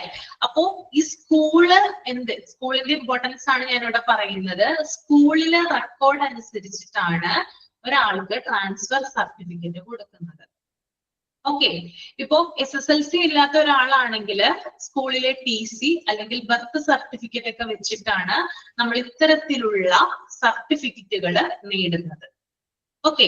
അപ്പൊ ഇതില്ലെങ്കിൽ എന്ത് കിട്ടില്ല നമുക്ക്? ഈ കാസ്റ്റ് സർട്ടിഫിക്കറ്റും അതുപോലെ പൊസിഷൻ സർട്ടിഫിക്കറ്റ് അങ്ങനെയുള്ള കാര്യങ്ങളൊന്നും നമുക്ക് കിട്ടില്ല അല്ലെ? കിട്ടുമോ നമുക്ക്? ഇല്ല. അച്ഛന്റെ സ്കൂളിലെ റെക്കോർഡിന്റെ ബേസിൽ, അതായത് സ്കൂളിൽ ഇരിക്കുന്ന റെക്കോർഡിന്റെ ബേസിലാണ് ഓരോരുത്തർക്കും സർട്ടിഫിക്കറ്റ് ഇഷ്യൂ ചെയ്യുന്നത്. ഓക്കെ. അപ്പോ അതെന്ന് പറയുന്നത് നമ്മുടെ എല്ലാ കാര്യങ്ങൾക്കും, അതായത് ഈച്ച് ആൻഡ് എവരി നമുക്ക് എന്തെങ്കിലും ഒരു ആവശ്യം വന്നു കഴിഞ്ഞാല് ഈ സർട്ടിഫിക്കറ്റ് എന്ന് പറയുന്നത് വളരെ ആവശ്യമായിട്ടുള്ളതാണ്. അപ്പൊ എപ്പോഴും നമ്മൾ അത് കീപ്പ് ചെയ്ത് വെക്കുക കേട്ടോ. ഓക്കെ. നമ്മുടെ മക്കൾക്കൊക്കെ എന്തായാലും നമ്മുടെ സർട്ടിഫിക്കറ്റും സർട്ടിഫിക്കറ്റ് അങ്ങനെയുള്ള കാര്യങ്ങളൊക്കെ ഉണ്ടാവും. നമ്മുടെയൊക്കെ കേസ് വരുമ്പോഴാണ് എന്തെങ്കിലും ഒരു ആവശ്യത്തിന് ഒരു സർട്ടിഫിക്കറ്റ് എടുക്കാനായിട്ട് വരുമ്പോൾ ഇങ്ങനെയുള്ള കാര്യങ്ങൾ, നോൺ ക്രീമി ലെയർ സർട്ടിഫിക്കറ്റ്, അതൊരു സർട്ടിഫിക്കറ്റ് ആണ്. അത് കേട്ടിട്ടുണ്ടോ നിങ്ങള്? നോൺ ക്രീമി ലെയർ, അതിനൊക്കെ ഇത് ആവശ്യമാണ് അല്ലെ? ഈ ട്രാൻസ്ഫർ സർട്ടിഫിക്കറ്റ് അങ്ങനെ TC അങ്ങനെയുള്ള കാര്യങ്ങളൊക്കെ എന്താണ്? ആവശ്യമാണ്. അപ്പൊ അതൊക്കെ കൊടുക്കുന്നത് ഈ സ്കൂൾ റെക്കോർഡിന്റെ ബേസിലാണ് കേട്ടോ. ഓക്കെ. അപ്പൊ അതൊന്ന് അറിഞ്ഞിരിക്കാൻ വേണ്ടി ഞാൻ പറഞ്ഞതാണ്. അപ്പൊ പറഞ്ഞത് ക്ലിയർ ആയോ? മനസ്സിലായോ പറഞ്ഞത്? അപ്പൊ സ്കൂൾ റെക്കോർഡ് ഉണ്ടെങ്കിലാണ് നമ്മൾക്ക് ഇത് ഇഷ്യൂ ചെയ്യാനായിട്ട് സാധിക്കുക. ഓക്കെ. അപ്പൊ ഓരോ പോയിന്റുകൾ അവിടെ കൊടുത്തിട്ടുണ്ട്. സ്കൂൾ റെക്കോർഡിന്റെ പ്രധാനപ്പെട്ട ബെനിഫിറ്റ്സ് ആണ് താഴെ കൊടുത്തിരിക്കുന്നത്. നമുക്ക് ഓരോന്നായിട്ട് നോക്കാം. ഫസ്റ്റ് എന്ന് പറയുന്നത് the work distribution of teaching is done by preparing class wise and teacher wise timetable. It indicates the workload of teachers and for the functioning of the school. The teachers leave record is maintained by teachers attendance register. അതായത് class അനുസരിച്ച് ടീച്ചേഴ്സിനനുസരിച്ച് time table തയ്യാറാക്കാൻ school റെക്കോർഡുകൾ സഹായിക്കുന്നു. Okay. School റെക്കോർഡിന്റെ ബേസിലാണ് ഒരു സ്കൂളില് ടീച്ചേഴ്സിനനുസരിച്ച് അല്ലെങ്കിൽ class അനുസരിച്ച് എന്ത് ചെയ്യുന്നത്? ടൈം ടേബിള് പ്രിപ്പയർ ചെയ്യുന്നത് കേട്ടോ. അപ്പൊ പലതരത്തിലുള്ള റെക്കോർഡുകൾ ഉണ്ടാകും സ്കൂളില്. അപ്പൊ അതിനകത്ത് ഏറ്റവും സ്യൂട്ടബിൾ ആയിട്ടുള്ള ടൈം ടേബിൾ ഒക്കെ തയ്യാറാക്കാൻ അനുസരിച്ച് അതിനെ ബേസ് ചെയ്തുകൊണ്ടുള്ള എന്ത് റെഡിയാക്കുന്നു?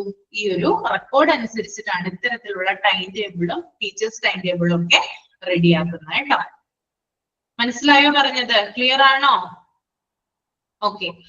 രണ്ടാമത്തെ point, the students attendance register is needed for students attendance and fee account and to realize the fine to students. The students are required 75% attendance for rising final board examination. The students try to reach the school in the right time before the school time. അതായത് ടീച്ചേഴ്സിന്റെ leave അതുപോലെ തന്നെ അവരുടെ attendance അറിയാൻ school records സഹായിക്കുന്നു. അല്ലെ? Teachers എത്ര leave എടുത്തു, അതുപോലെ തന്നെ അവരുടെ അറ്റൻഡൻസ് എത്ര, ഇതൊക്കെ അറിയാൻ വേണ്ടിയിട്ട് എന്താ ഹെൽപ്ഫുൾ ആകുന്നേ? സ്കൂൾ റെക്കോർഡാണ് അല്ലെ? എല്ലാവരും റെക്കോർഡ് ചെയ്ത് വെച്ചിട്ടുണ്ടാവും അല്ലെ? അതായത് ലീവ് എടുത്ത ദിവസങ്ങൾ എത്രയാണ്, ഹാജരുള്ള ദിവസങ്ങളൊക്കെ എത്രയാണ്, ഇതൊക്കെ അറിയാൻ വേണ്ടിയിട്ട് സ്കൂൾ റെക്കോർഡ് ഹെൽപ്പ് ചെയ്യുന്നുണ്ട്. ഓക്കെ, അതുപോലെ തന്നെ എന്താ പറയാ, വിദ്യാർത്ഥികളുടെ അറ്റൻഡൻസ് രജിസ്റ്റർ. ഓക്കെ, അതായത് വിദ്യാർത്ഥികളുടെ അറ്റൻഡൻസ് നോക്കാനും ഫീസ് കാര്യങ്ങൾ ഉറപ്പാക്കാനും സ്കൂൾ റെക്കോർഡ് സഹായിക്കും. ഓക്കെ, അപ്പോ ഒരു കുട്ടിയുടെ അറ്റൻഡൻസ് എത്രയാണെന്നൊക്കെ അറിയാൻ വേണ്ടിയിട്ട് എന്ത് സഹായിക്കുന്നുണ്ട്? സ്കൂൾ റെക്കോർഡ് സഹായിക്കുന്നുണ്ട്. അതുപോലെ തന്നെ വളരെ ഇമ്പോർട്ടന്റ് ആയിട്ടുള്ള ഒന്നാണ്, ഫൈനൽ ബോർഡ് എക്സാമിന് മുമ്പ് 75% അറ്റൻഡൻസ് നേടിയിരിക്കേണ്ടത് ഉറപ്പാക്കുന്നു. അതായത് ഒരു കുട്ടിക്ക് ഫൈനൽ ബോർഡ് എക്സാം എഴുതണമെങ്കിൽ എത്ര ശതമാനം അറ്റൻഡൻസ് വേണം? എത്ര ശതമാനം? 75%. അതൊക്കെ ഇമ്പോർട്ടന്റ് ആണ് കേട്ടോ, അതൊക്കെ ഒന്ന് നോട്ട് ചെയ്ത് വെക്കുക. അപ്പൊ 75% അറ്റൻഡൻസ് ഉണ്ടെങ്കിൽ മാത്രമാണ് ഒരു കുട്ടിയെ ഫൈനൽ എക്സാമിന് ഇരുത്തുള്ളൂ അല്ലെ, എഴുതാനായിട്ട് അനുവദിക്കുള്ളൂ. അപ്പോ അതൊക്കെ നോക്കുന്നതിനും സ്കൂൾ റെക്കോർഡ്സ് ഹെൽപ്ഫുൾ ആണ്. ഓക്കെ, പിന്നെ അതുപോലെ തന്നെ ഈ സ്കൂൾ റെക്കോർഡ് എന്ന് പറയുന്നത് കുട്ടികളെ സമയത്ത് സ്കൂളിൽ എത്താൻ പ്രേരിപ്പിക്കുന്നു. അതായത് അവരുടെ എല്ലാ കാര്യങ്ങളും എന്ത് ചെയ്യുന്നുണ്ട്? അവിടെ റെക്കോർഡ് ചെയ്യപ്പെടുന്നുണ്ട് അല്ലെ? എല്ലാ കാര്യങ്ങളും നോട്ട് ചെയ്യുന്നുണ്ട്. അതുകൊണ്ട് തന്നെ കുട്ടികളെ കറക്റ്റ് ആയിട്ട് അവരുടെ അറ്റൻഡൻസ് ഒക്കെ പ്രോപ്പർ ആയിട്ട് മെയിൻറ്റെയിൻ ചെയ്ത് പോകുന്നതിന് വേണ്ടിയിട്ട് അവരെ സമയത്ത് സ്കൂളിൽ എത്താനായിട്ട് പ്രേരിപ്പിക്കുന്ന അല്ലെങ്കിൽ ഇൻഫ്ലുവൻസ് ചെയ്യുന്ന ഒന്നാണ് എന്ത്?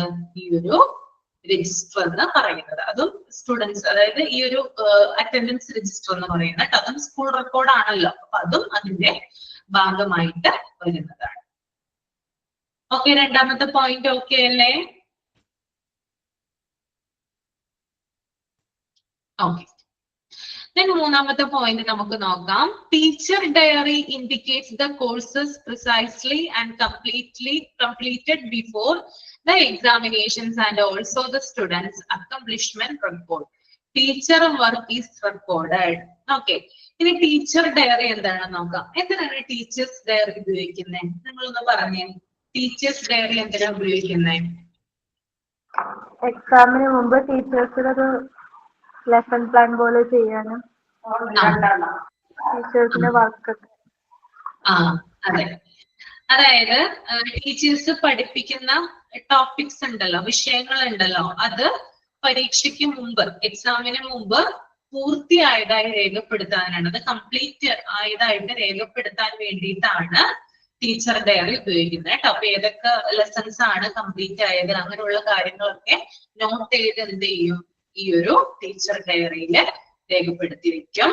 അതുപോലെ തന്നെ വിദ്യാർത്ഥികൾക്ക് എന്തെങ്കിലും, സ്റ്റുഡൻസിന് എന്തെങ്കിലും അച്ചീവ്മെന്റ്സ് ഒക്കെ ഉണ്ടെങ്കിൽ അതും എന്ത് ചെയ്യാറുണ്ട്?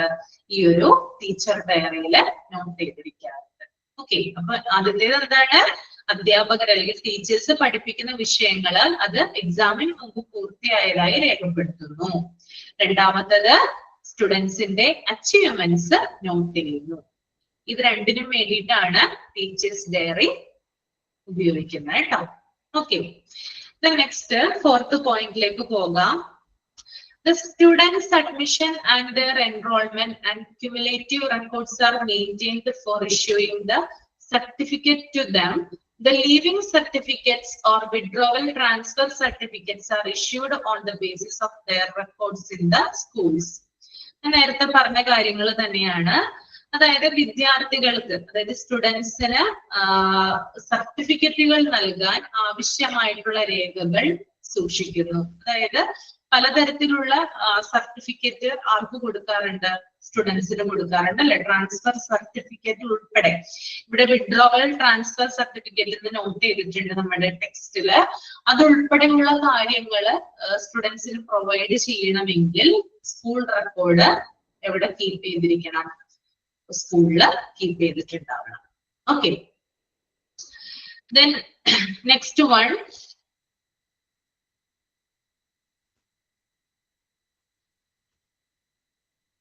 the sports എന്നാണ് കേട്ടോ ഇവിടെ കൊടുത്തിരിക്കുന്ന. ഒരു എസ് ഉണ്ട് കേട്ടോ. ഫിഫ്ത് പോയിന്റ് നോക്കിയാൽ നിങ്ങൾ ശ്രദ്ധിച്ചായിരുന്നോ? ഫിഫ്ത് പോയിന്റ് സ്പോർട്സ് എന്നാണ് കേട്ടോ. The sports officer also maintains the records of students' participation for issuing game certificates. എന്താണ് അവിടെ പറയുന്നത്? തമന്ന, എന്താ മോളെ അവിടെ പറയുന്നത്? The sports officer also maintains the records of students' participation for issuing game certificates. സ്പോർട്സിലൊക്കെ പങ്കെടുക്കുന്ന കുട്ടികളാണ് ഒരു പരിപാടിക്കൊക്കെ പങ്കെടുക്കുന്ന അതുമായിട്ട് റിലേറ്റ് ചെയ്ത് ഗെയിമിൽ ജയിക്കുമ്പോൾ അതനുസരിച്ചുള്ള certificates, running race, long jump, high jump, അതിന്റെ റെക്കോർഡ്സ് അവരുടെ PT അങ്ങനത്തെ ആ ഒരു ഹെഡിലുള്ളൊരു കിട്ടി. അതായത് കുട്ടികള് ഗെയിംസിലൊക്കെ പാർട്ടിസിപ്പേറ്റ് ചെയ്യുന്നതിന്റെ റെക്കോർഡ്സ് ഉണ്ടല്ലോ, അത് സ്പോർട്സ് ഓഫീസർ സൂക്ഷിക്കണം എന്നാണ് പറയുന്നത്. അതായത് നമുക്കറിയാലോ സ്പോർട്സുമായി ബന്ധപ്പെട്ട് PT ടീച്ചർ എന്ന് പറയും ചില സ്കൂളുകളിൽ, ചില ബ്രില്യന്റ് ടീച്ചർ എന്നൊക്കെ പറയും അല്ലെ. സ്പോർട്സ് അവരെ അത്തരത്തിലുള്ള എന്താ പറയാ കായികമായിട്ടുള്ള കാര്യങ്ങൾ പരിശീലിപ്പിക്കുന്നതിന് വേണ്ടിയിട്ട് ഒരു അധ്യാപകർ ഉണ്ടാകും. അപ്പം കുട്ടികൾ അത്തരം ഗെയിംസിലും മറ്റും കാര്യങ്ങളൊക്കെ പങ്കെടുക്കുകയാണെങ്കിൽ അതിന്റെ സർട്ടിഫിക്കറ്റും കാര്യങ്ങളൊക്കെ ഉണ്ടാവും, അതുമായി ബന്ധപ്പെട്ട റെക്കോർഡുകളും കാര്യങ്ങളൊക്കെ ഉണ്ടാവും. അതൊക്കെ സൂക്ഷിക്കേണ്ടത് ആ ഒരു ഓഫീസർ അല്ലെങ്കിൽ ആ ഒരു ടീച്ചർ ആണെന്നാണ് പറയുന്നത്. Okay, the next one, 6th point ആണ് the library keeps daily issuing books and returning books of each and every student and teacher. അതുപോലെ തന്നെ ലൈബ്രറിയുമായി ബന്ധപ്പെട്ട് നമുക്കറിയാം എല്ലാ സ്കൂളുകളിലും ലൈബ്രറി ഉണ്ടാവാറുണ്ട് അല്ലെ. ലൈബ്രറി ഇല്ലാത്ത ഏതെങ്കിലും സ്കൂൾ ഉണ്ടോ? ഇപ്പോ എല്ലാ സ്കൂളുകളിലും ഇല്ലേ ലൈബ്രറി? എല്ലായിടത്തും ഉണ്ടോ? ഉണ്ടല്ലേ. എല്ലാ സ്കൂളുകളിലും ലൈബ്രറി ഉണ്ട്. അപ്പൊ ലൈബ്രറി ബുക്ക് എടുക്കുന്നതും തിരികെ നൽകുന്നതുമായിട്ടുള്ള റെക്കോർഡ് വിദ്യാർത്ഥികളും ടീച്ചേഴ്സും സൂക്ഷിക്കണം. അപ്പൊ നമ്മളിപ്പോ ഒരു ലൈബ്രറിയിൽ നിന്ന് നമുക്ക് ലൈബ്രറി ബുക്ക് ആരോടും പറയാതെ മിണ്ടാതെയൊക്കെ എടുത്തുകൊണ്ട് വരാൻ പറ്റുമോ? ഇല്ല അല്ലെ. ലൈബ്രറിയില് ഒരു ആളിരിപ്പുണ്ടാവും അല്ലെ, ലൈബ്രറിയൻ ഉണ്ടാവും അല്ലെ. ആ ഒരു ചിലപ്പോ ടീച്ചർ ആയിരിക്കാം, ആ ടീച്ചറിന്റെ ഒരു സൂപ്പർവിഷനിൽ വേണം നമ്മൾ എന്ത് ചെയ്യാൻ, അവരുടെ ഒരു മേൽനോട്ടം ഉണ്ടാവും അല്ലെ. നമ്മൾ ബുക്ക് എടുക്കുന്നു, ഏത് ബുക്കാണ് എടുക്കുന്നത്, ഏത് ഡേറ്റിനാണ് എടുക്കുന്നത്, എപ്പോഴാണ് അത് തിരിച്ച് ഇഷ്യൂ ചെയ്യുന്നത്, അതൊക്കെ ഉണ്ടാവും. തിരികെ കൊടുക്കുന്നത് പോലുള്ള കാര്യങ്ങൾ അതൊക്കെ ഒരു റെക്കോർഡിൽ രജിസ്റ്ററിൽ എന്ത് ചെയ്തിട്ടുണ്ടാവും, രേഖപ്പെടുത്തി വെച്ചിട്ടുണ്ടാവും. മാത്രമല്ല നമുക്കും തരില്ലേ, ഒരു കാർഡ് തരില്ലേ നമുക്ക് ലൈബ്രറി ബുക്ക് എടുക്കുമ്പോ? കാർഡ് തരാറുണ്ട് അല്ലെങ്കിൽ ഒരു ബുക്ക് തരാറുണ്ട് അല്ലെ. അപ്പൊ അതിനകത്ത് നമ്മുടെ പേര്, സ്റ്റുഡന്റിന്റെ പേരുണ്ടാകും, അതുപോലെ തന്നെ ഏത് ബുക്കാണ് എടുത്തത്, എടുത്ത തീയതി, തിരിച്ചു കൊടുക്കുന്ന തീയതി, അതൊക്കെ അതിനകത്ത് സൂചിപ്പിച്ചിട്ടുണ്ടാവും. അപ്പൊ ലൈബ്രറി ബുക്ക് എടുക്കുന്നതുമായി ബന്ധപ്പെട്ട് ടീച്ചേഴ്സും അതുപോലെ സ്റ്റുഡൻസിന്റെ കയ്യിലും റെക്കോർഡ് ഉണ്ടാകണം എന്നാണ് ഇവിടെ ഉദ്ദേശിക്കുന്നത് കേട്ടോ. Okay, then next one, 8th point. The stock register of a school maintains record of furniture, books, machinery and other equipments for the school. ഇനി എന്താണ് സ്റ്റോക്ക് രജിസ്റ്റർ എന്ന് നോക്കാം. സ്റ്റോക്ക് രജിസ്റ്റർ എന്ന് പറയുമ്പോൾ തന്നെ നിങ്ങൾക്ക് അറിയുന്നുണ്ടാകും, അതായത് സ്കൂളിലെ ഫർണിച്ചറുകള്, അവിടെയുള്ള മെഷീനുകള്, മറ്റുപകരണങ്ങള് എന്നിവയുടെ ഡീറ്റെയിൽസ് സൂക്ഷിക്കുന്ന രജിസ്റ്റർ ആണത് സ്റ്റോക്ക് രജിസ്റ്റർ എന്ന് പറയുന്നത്. അതായത് സ്കൂളിൽ ധാരാളം എന്താ പറയാ ഫർണിച്ചേഴ്സ് ഉണ്ടാവും അല്ലെ. ഡെസ്ക് ഉണ്ട്, ബെഞ്ച് ഉണ്ട്, ടേബിൾ ഉണ്ട്, ചെയർസ് ഉണ്ട്, അതുപോലെയുള്ള ഫർണിച്ചർ ഉണ്ടാവും. പിന്നെ മെഷീൻ, ധാരാളം ഉപകരണങ്ങൾ ഉണ്ടാകും. അതുപോലെ തന്നെ മറ്റിപ്പോ കമ്പ്യൂട്ടറുമായി ബന്ധപ്പെട്ട റൂമുകളിൽ ലാബ്, അതുപോലെ തന്നെ കമ്പ്യൂട്ടർ റൂം, അവിടെയൊക്കെ ധാരാളം എക്യുപ്മെന്റ്സും കാര്യങ്ങളൊക്കെ ഉണ്ടാവാം. അപ്പൊ ഇതിന്റെയൊക്കെ ലിസ്റ്റ് എന്ത് ചെയ്തിരിക്കണം, സ്റ്റോക്ക് രജിസ്റ്ററിൽ രേഖപ്പെടുത്തി വെച്ചിട്ടുണ്ടായിരിക്കണം. ഓക്കെ, ഇത്രയും വരെ മനസ്സിലായോ? 8th പോയിന്റ് വരെ ഞാൻ എടുത്തു. ഓക്കെ ആണോ നിങ്ങൾക്ക്? സ്പീഡൊന്നും ആവുന്നില്ലല്ലോ? സ്പീഡ് ആവുന്നുണ്ടോ? ഇല്ലല്ലോ. 8ാമത്തെ എടുത്തായിരുന്നോ? ഇപ്പൊ എടുത്തോ? 8ാമത്തെ പറഞ്ഞല്ലോ ഞാനിപ്പോ. ആരാ ചോദിക്കുന്നത്? 8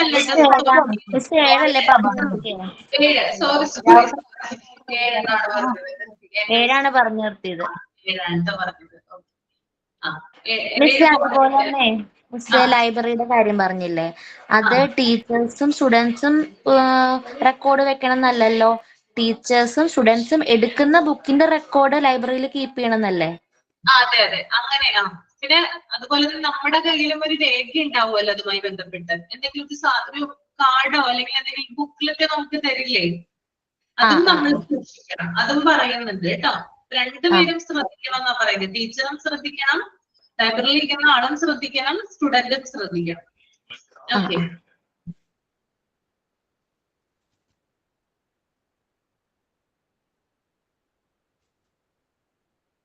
ഇപ്പോ ഫോർ എക്സാമ്പിൾ ഇപ്പൊ അതിൻ്റെതായിട്ട് പറയുവാണെങ്കിൽ ഇപ്പൊ നമ്മുടെ കയ്യിൽ കാർഡ് ഉണ്ടെന്ന് വിചാരിക്കുക, ലൈബ്രറി കാർഡ്. അവര് ലൈബ്രറിയിലും ഒരു രജിസ്റ്റർ ഉണ്ടെന്ന് വിചാരിക്കുക. അപ്പൊ നമ്മള് ഇപ്പോ കഴിഞ്ഞ ആഴ്ചയാണ് ഒരു കുട്ടി ഒരു ബുക്ക് പോയി എടുക്കുന്നതെങ്കിൽ ഇന്ന് വ്യാഴാഴ്ചയാണല്ലോ, ഇന്നത് തിരികെ അവിടെ കൊടുക്കണം. ആ കുട്ടി അത് തിരികെ കൊടുത്തു. അവിടെ ലൈബ്രറിയൻ അല്ലെങ്കിൽ ആ ടീച്ചറിന്റെ കയ്യിൽ നിന്ന് സൈനും വാങ്ങി. തിരിച്ചു കൊടുത്തു കഴിഞ്ഞാൽ സൈൻ ചെയ്ത് തരുമല്ലോ അവര്. പക്ഷെ ഈ ടീച്ചർ എന്ത് ചെയ്തില്ല, ആ വിവരം അവിടുത്തെ രജിസ്റ്ററിൽ രേഖപ്പെടുത്തിയില്ല. ഓക്കെ. അപ്പൊ സ്വാഭാവികമായിട്ട് എന്തുണ്ടാകും, ആ ബുക്സ് പുറത്തോട്ട് പോയി എന്നല്ല അതിനർത്ഥം, തിരിച്ചു വന്നില്ല എന്ന് അല്ലേ, രേഖപ്പെടുത്തിയിട്ടില്ലെങ്കില് അങ്ങനെയല്ലേ ഉണ്ടാവും.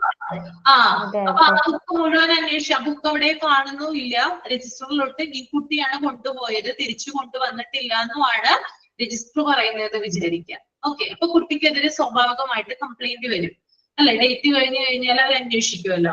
അപ്പൊ എന്ത് ചെയ്യാം, കുട്ടിയുടെ കയ്യിലുള്ള ഈ കാർഡ് വെച്ചിട്ട് എന്ത് ചെയ്യാം, കുട്ടിക്ക് തെളിയിക്കാം അല്ലെ, അതൊരു പ്രൂഫാണ് അല്ലെ, ഇത് റെക്കോർഡാണ്. കാരണം തെളിയിക്കാൻ ഞാൻ ഇന്ന തീയതി ഈ ബുക്ക് എടുത്തു, തിരിച്ച് ആ ടീച്ചർക്ക് കൊണ്ടു കൊടുത്തു, ആ ടീച്ചർ സൈൻ ചെയ്ത് തന്നതാണെന്ന് കാണിക്കാം. അപ്പൊ അതൊരു റെക്കോർഡ് ആവില്ലേ? ആവില്ലേ? അതാണ് 2 പേർക്കും ഉണ്ടായിരിക്കണം എന്ന് പറയുന്നത് കേട്ടോ. Okay.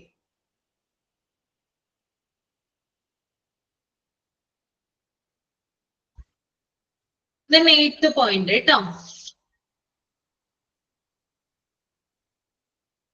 The correspondence made to state and district education authorities is essential for reminding and replying to the queries.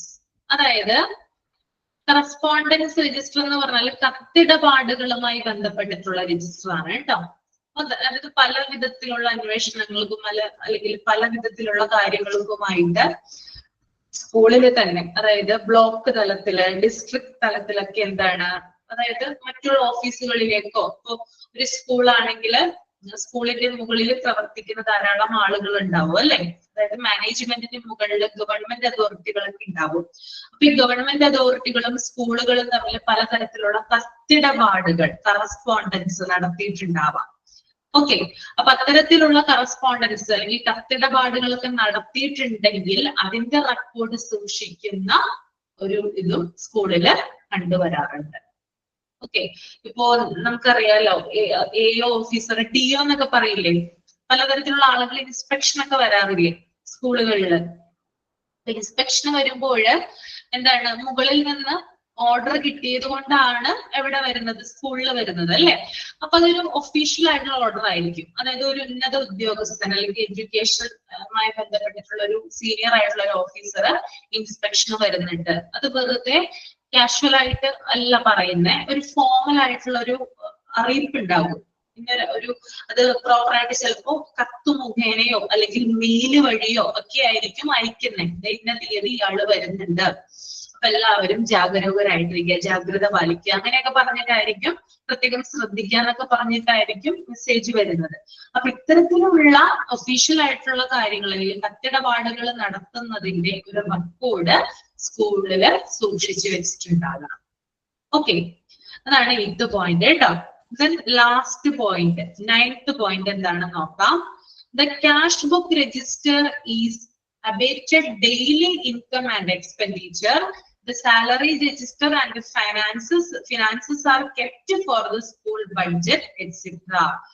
Cash book register എന്ന് പറയുന്നത് സ്കൂളിന്റെ വരുമാനവും ചെലവുകളും ദിനം പ്രതി രേഖപ്പെടുത്തി വെക്കുന്നതാണ്. അതായത് ഓരോ ദിവസമുള്ള സ്കൂളിന്റെ എക്സ്പെൻഡിച്ചർ എത്ര, ഇൻകം എത്ര എന്ന് രേഖപ്പെടുത്തി വെക്കുന്നതാണ് എന്ത്, ഈ ഒരു ക്യാഷ് ബുക്ക് രജിസ്റ്റർ.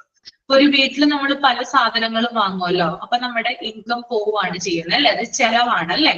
ഇനി അതേ സമയം തന്നെ നമുക്ക് മറ്റു വഴിയും ചിലപ്പോൾ ഇൻകം കിട്ടും. ഓക്കെ. അത് നമ്മുടെ വരുമാനമാണ് അല്ലെ. അപ്പോ അത്തരത്തിൽ ഇപ്പൊ സ്കൂളിന്റേതായിട്ടുള്ള ചെലവുകളും ഉണ്ട്, വരുമാനങ്ങളും ഉണ്ട്. അപ്പോ അത് രണ്ടും രേഖപ്പെടുത്തി വെക്കുന്നത് എവിടെയാണ്, ക്യാഷ് ബുക്ക് രജിസ്റ്ററിലാണ്. ഓക്കെ. ക്ലിയർ ആണോ? ഓക്കെ.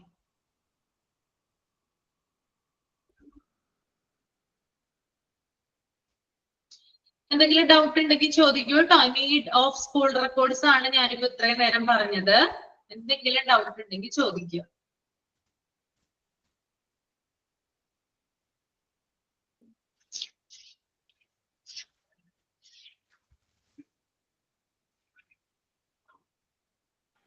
മാം ഒരു ഡൗട്ട് ചോദിച്ചോട്ടെ? ആ ചോദിച്ചോ. ഈ ഒരു സ്കൂൾ റെക്കോർഡ്സിന്റെ ബെനിഫിറ്റ്സ് പഠിച്ചിട്ട് ഇപ്പൊ ഒരുപാട് ടൈപ്പ് പറഞ്ഞില്ലേ, അപ്പൊ അങ്ങനെയും കൂടെ നമ്മൾ ശ്രദ്ധിച്ച് പഠിക്കണം. ഇപ്പൊ cash book register, correspondence register, stock register, library, അങ്ങനെ കൂടെ ഒക്കെ ചോദ്യങ്ങൾ വരുമായിരിക്കുമോ ഈ ഓടുവണ്ണൊക്കെ പോലെ? ക്യാഷ് ബുക്ക് രജിസ്റ്റർ അതായത് ഇവിടെ ഡീറ്റെയിൽ പറഞ്ഞിട്ടുണ്ട്. ഇവിടെ താഴേക്ക് നോക്കിയാൽ നിങ്ങള് ഇത് മാത്രം നോക്കി വെച്ചാൽ മതി. School calendar, log book, admission, students attendance, teachers attendance, cash book. കണ്ടോ ക്യാഷ് ബുക്ക്? ഞാൻ പറഞ്ഞുതരാം എന്താണ് ഇമ്പോർട്ടന്റ്. എല്ലാവരും പഠിക്കൊന്നും വേണ്ട കേട്ടോ, ഞാൻ പറഞ്ഞുതരാം. ഇമ്പോർട്ടന്റ് ആയിട്ടുള്ള പോയിന്റ് പറഞ്ഞുതരാം. മനസ്സിലാക്കി വെക്കുക. തമ്മനക്ക് മനസ്സിലായി ഇത്രയും കാര്യങ്ങൾ പറഞ്ഞത്? ഓക്കെ അല്ലേ?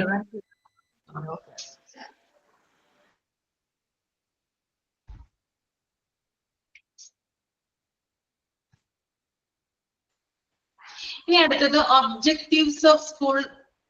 ഓക്കെ, എനിക്ക് മനസ്സിലായി, ശബ്ദം മാറിയിട്ടുണ്ട്. ഓക്കെ, കുഴപ്പമില്ല കേട്ടോ. Objectives of school records. School റെക്കോർഡ്സിന്റെ ലക്ഷ്യങ്ങൾ എന്തൊക്കെയാണെന്നാണ് പറയുന്നത്. എന്താണ് പ്രധാനപ്പെട്ട ലക്ഷ്യങ്ങൾ എന്ന് നോക്കാം.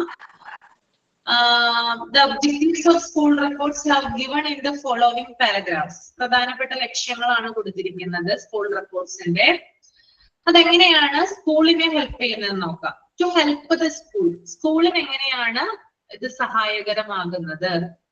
First point, to locate each people immediately. എന്താണ്? സ്കൂളിൽ ഓരോ വിദ്യാർത്ഥിയെയും ഉടൻ തിരിച്ചറിയാൻ. ഓക്കെ, അതായത് കുറേയധികം സ്റ്റുഡൻസ് അവിടെ പഠിക്കുന്നുണ്ട്, ഒരു സ്കൂളിൽ പഠിക്കുന്നുണ്ട്. ഓക്കെ, അപ്പൊ എല്ലാവരുടെയും വിവരങ്ങൾ നമുക്ക് എന്ത് ചെയ്യാൻ പറ്റില്ല, മൈൻഡില് ഓർത്തു വെക്കാനായിട്ട് പറ്റിയെന്ന് വരില്ല അല്ലെ. അപ്പൊ സ്കൂൾ റെക്കോർഡ് ഉണ്ടെങ്കിൽ ഏത് വിദ്യാർത്ഥിയാണ്, ഇപ്പൊ എന്തെങ്കിലും ഒരു എമർജൻസി വന്നു എന്ന് വിചാരിക്കുക. ഓക്കെ, എന്തെങ്കിലും ഒരു എമർജൻസി, പെട്ടെന്ന് തന്നെ സ്റ്റുഡന്റിനെ വീട്ടിലേക്ക് കൊണ്ടുപോകണം. ഓക്കെ, അപ്പോ അത് ഏത് കുട്ടിയാണെന്ന് ഐഡന്റിഫൈ ചെയ്യാനായിട്ട് ചിലപ്പോൾ ഹെഡ് മാസ്റ്റർക്ക് അറിയാനായിട്ട് സാധിക്കില്ല. ക്ലാസ് ടീച്ചർക്ക് ചിലപ്പോൾ അറിയാൻ പറ്റും, ഹെഡ് മാസ്റ്റർക്ക് അറിയാനായിട്ട് സാധിച്ചെന്ന് വരില്ല. അപ്പൊ സ്കൂൾ റെക്കോർഡ് എടുത്തിട്ടാണ് എന്ത് ചെയ്യുന്നത്, ആ കുട്ടിയുടെ ഡീറ്റെയിൽസ് എടുക്കുന്നത്. ഓക്കെ, അപ്പോ സ്കൂൾ റെക്കോർഡിന്റെ അടിസ്ഥാനത്തിൽ ഓരോ കുട്ടിയെയും അല്ലെങ്കിൽ ഓരോ വിദ്യാർത്ഥികളെയും ഉടൻ തിരിച്ചറിയാനായിട്ട് സാധിക്കും.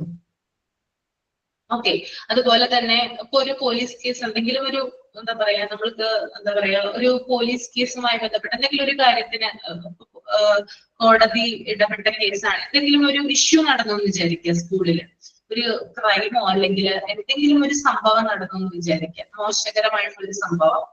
അപ്പോ അതിനകത്തൊരു കുട്ടി, അവിടെയുള്ള ഒരു സ്റ്റുഡൻസ് ഇൻവോൾവ് ആയിട്ടുണ്ട്. അപ്പൊ കുട്ടിയെ കുറിച്ചുള്ള കൂടുതൽ ഡീറ്റെയിൽസ് എടുക്കണമെങ്കിൽ അവിടെയുള്ള സ്കൂൾ റെക്കോർഡിന്റെ അടിസ്ഥാനത്തിലാണ് ഹെഡ് മാസ്റ്റർ എന്ത് എടുത്തു കൊടുക്കുന്നത്, ആ കുട്ടിയെ കുറിച്ചുള്ള വിവരങ്ങൾ പോലീസിന് കൈമാറുന്നത്. മനസ്സിലായോ പറഞ്ഞത്? ആ ഒരു രീതിയിൽ ചിന്തിക്കുക കേട്ടോ. ഒരു സ്റ്റുഡന്റിന്, ഒരു പീപ്പിൾ, അതിനെ പെട്ടെന്ന് തിരിച്ചറിയുന്നതിന് വേണ്ടിയിട്ട്, ഐഡന്റിഫൈ ചെയ്യാൻ വേണ്ടിയിട്ട് സ്കൂൾ റെക്കോർഡ് യൂസ് ചെയ്യുന്നു. ഓക്കെ, ക്ലിയർ ആണോ? ഓക്കെ ആണ്.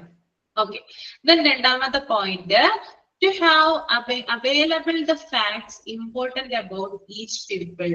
അതായത് ഓരോ വിദ്യാർത്ഥിയെയും കുറിച്ച് അല്ലെങ്കിൽ ഓരോ സ്റ്റുഡൻസിനെയും കുറിച്ച് പ്രധാനപ്പെട്ട വിവരങ്ങൾ ലഭ്യമാക്കാൻ. അതായത് ഫുൾ ഡീറ്റെയിൽസ്, ഒരു കുട്ടിയുടെ ഫുൾ ഡീറ്റെയിൽസ് അറിയുന്നതിന് വേണ്ടിയിട്ടും സ്കൂൾ റെക്കോർഡ് കീപ്പ് ചെയ്യുന്നു, അല്ലെങ്കിൽ അത് പ്രധാനപ്പെട്ട ഒരു ഒബ്ജക്റ്റീവ് ആണ്. ദെൻ മൂന്നാമത്തെ point, to explain and remove undesirable conditions. അതായത് എന്താ പറയാ, അനിവാര്യമായിട്ടുള്ള സംശയങ്ങൾ റിമൂവ് ചെയ്യുന്നതിന് വേണ്ടിയിട്ട്. അതായത് ഇപ്പോ ഒരു കുട്ടിയുടെ ഡീറ്റെയിൽസിൽ എന്തെങ്കിലും ക്ലാരിഫിക്കേഷൻ ആവശ്യമുണ്ടെങ്കിലോ അല്ലെങ്കിൽ എന്തെങ്കിലും ഡൗട്ടോ കാര്യങ്ങളോ ക്ലിയർ ചെയ്യുന്നതിന് വേണ്ടിയിട്ടും സ്കൂൾ റെക്കോർഡ്സ് ഉപയോഗിക്കുന്നു. അപ്പൊ ഒരു ക്ലാരിറ്റി കിട്ടുന്നതിന് വേണ്ടിയിട്ട് എന്ത് ഉപയോഗിക്കാറുണ്ട്, സ്കൂൾ റെക്കോർഡുകൾ ഉപയോഗിക്കാറുണ്ട്. നമ്മൾ കാണാറില്ലേ കോടതിയിലൊക്കെ എന്തെങ്കിലും ഇതുമായി ബന്ധപ്പെട്ട് സ്റ്റുഡൻസ് ഒക്കെ ഇൻവോൾവ് ആയിട്ടുള്ള കേസുകളൊക്കെ ആണെങ്കിൽ കോടതിയിലൊക്കെ ഫയലുകൾ സ്വീകരിക്കാറുണ്ട് അല്ലെ. അതിനകത്ത് ഇമ്പോർട്ടന്റ് ആയിട്ടുള്ള ഫയലാണ് സ്കൂൾ റെക്കോർഡ് എന്ന് പറയുന്നത്. തെളിവുകളൊക്കെ നമ്മൾ കൊടുക്കാറില്ലേ, ജഡ്ജിനൊക്കെ കൈമാറാറില്ലേ. അത് എന്തിന്റെയൊക്കെ ബേസിലാണ്? സ്കൂൾ റെക്കോർഡിന്റെ ബേസിലാണ്. ആ കുട്ടി അവിടെ പഠിച്ചിരുന്നു, ഇത്ര കാലം തൊട്ട് ഇത്ര കാലം വരെയാണ് അവിടെ പഠിച്ചിരുന്നത്, ആ കുട്ടി ഇങ്ങനെയായിരുന്നു, നല്ല രീതിയിൽ എന്താ പറയാ പെർഫോം ചെയ്യുന്ന ഒരു കുട്ടിയായിരുന്നു. അതൊക്കെ എന്തിന്റെ അടിസ്ഥാനത്തിലാണ് നമ്മൾ കൊടുക്കുന്നേ? എന്തിന്റെ അടിസ്ഥാനത്തിലാണ് കൊടുക്കുന്നേ? പറ. കേസിലാണ് നമ്മൾ വിവരങ്ങൾ കൈമാറുന്നത് കേട്ടോ. അപ്പൊ അങ്ങനെയുള്ള എന്തെങ്കിലും സിറ്റുവേഷൻസ് ഒക്കെ വന്നു കഴിഞ്ഞാൽ സ്കൂൾ റെക്കോർഡാണ് പ്രധാനപ്പെട്ട തെളിവായിട്ട് അവിടെ സ്വീകരിക്കുകയുള്ളൂ. Okay. The next one, to find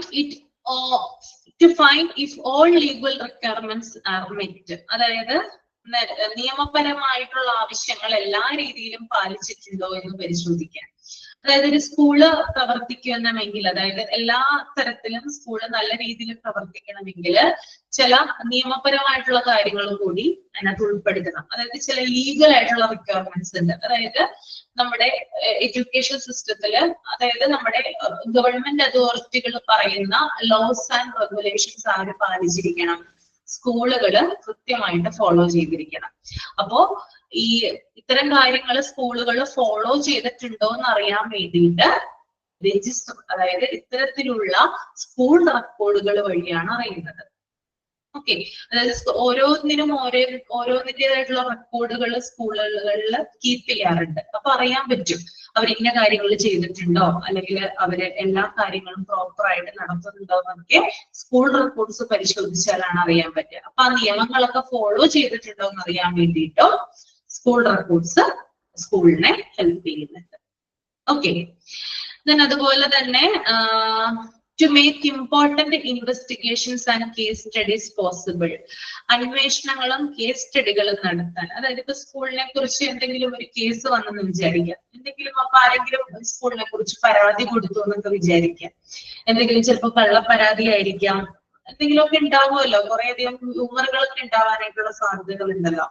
അപ്പോ അതിനെതിരെ സ്കൂളിന്റെ ഭാഗത്ത് നിന്ന് സ്കൂൾ റെക്കോർഡുകൾ കാണിച്ചു കഴിഞ്ഞാൽ, ഞാൻ നേരത്തെ പറഞ്ഞ പോലെ തന്നെ പ്രധാനപ്പെട്ട അതോറിറ്റികൾക്ക്, ഗവൺമെന്റ് അതോറിറ്റികൾക്ക്, പോലീസിന്, കോടതിക്ക് ഇത്തരത്തിലുള്ള സ്കൂൾ റെക്കോർഡുകൾ കാണിച്ചു കഴിഞ്ഞാൽ എന്താണ് ആരോപണം, ആ ആരോപണത്തെ തള്ളിക്കളയാനായിട്ട് സാധിക്കും. ശരിയായിട്ടുള്ള റെക്കോർഡുകളാണ് കീപ്പ് ചെയ്തിട്ടുണ്ടെങ്കിൽ, അല്ലെങ്കിൽ എന്തെങ്കിലും ഇത്തരത്തിലുള്ള വിവരങ്ങളൊക്കെ സൂക്ഷിച്ചു വെക്കുവാണെങ്കിൽ അവർക്കെതിരായിട്ടുള്ള, സ്കൂളിനെതിരായിട്ടുള്ള തെറ്റായിട്ടുള്ള ആരോപണങ്ങളെ തള്ളിക്കളയാനും സാധിക്കും.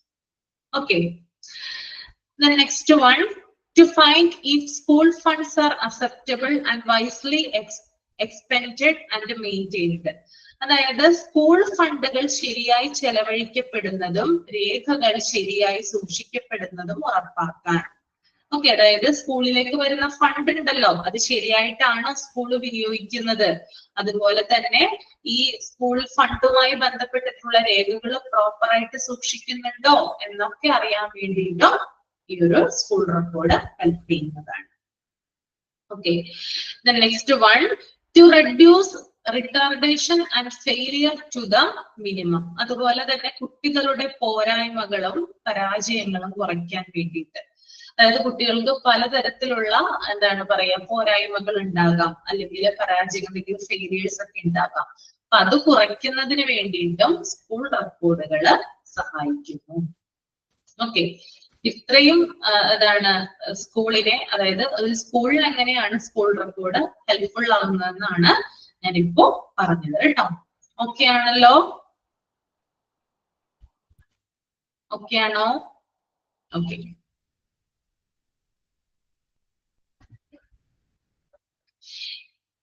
ഇപ്പൊ തുടർച്ചയായിട്ട് ഞാൻ തന്നെയാണ് പറയുന്നത്. ഒരാളും അടുത്തൊന്ന് റീഡ് ചെയ്യാമോ?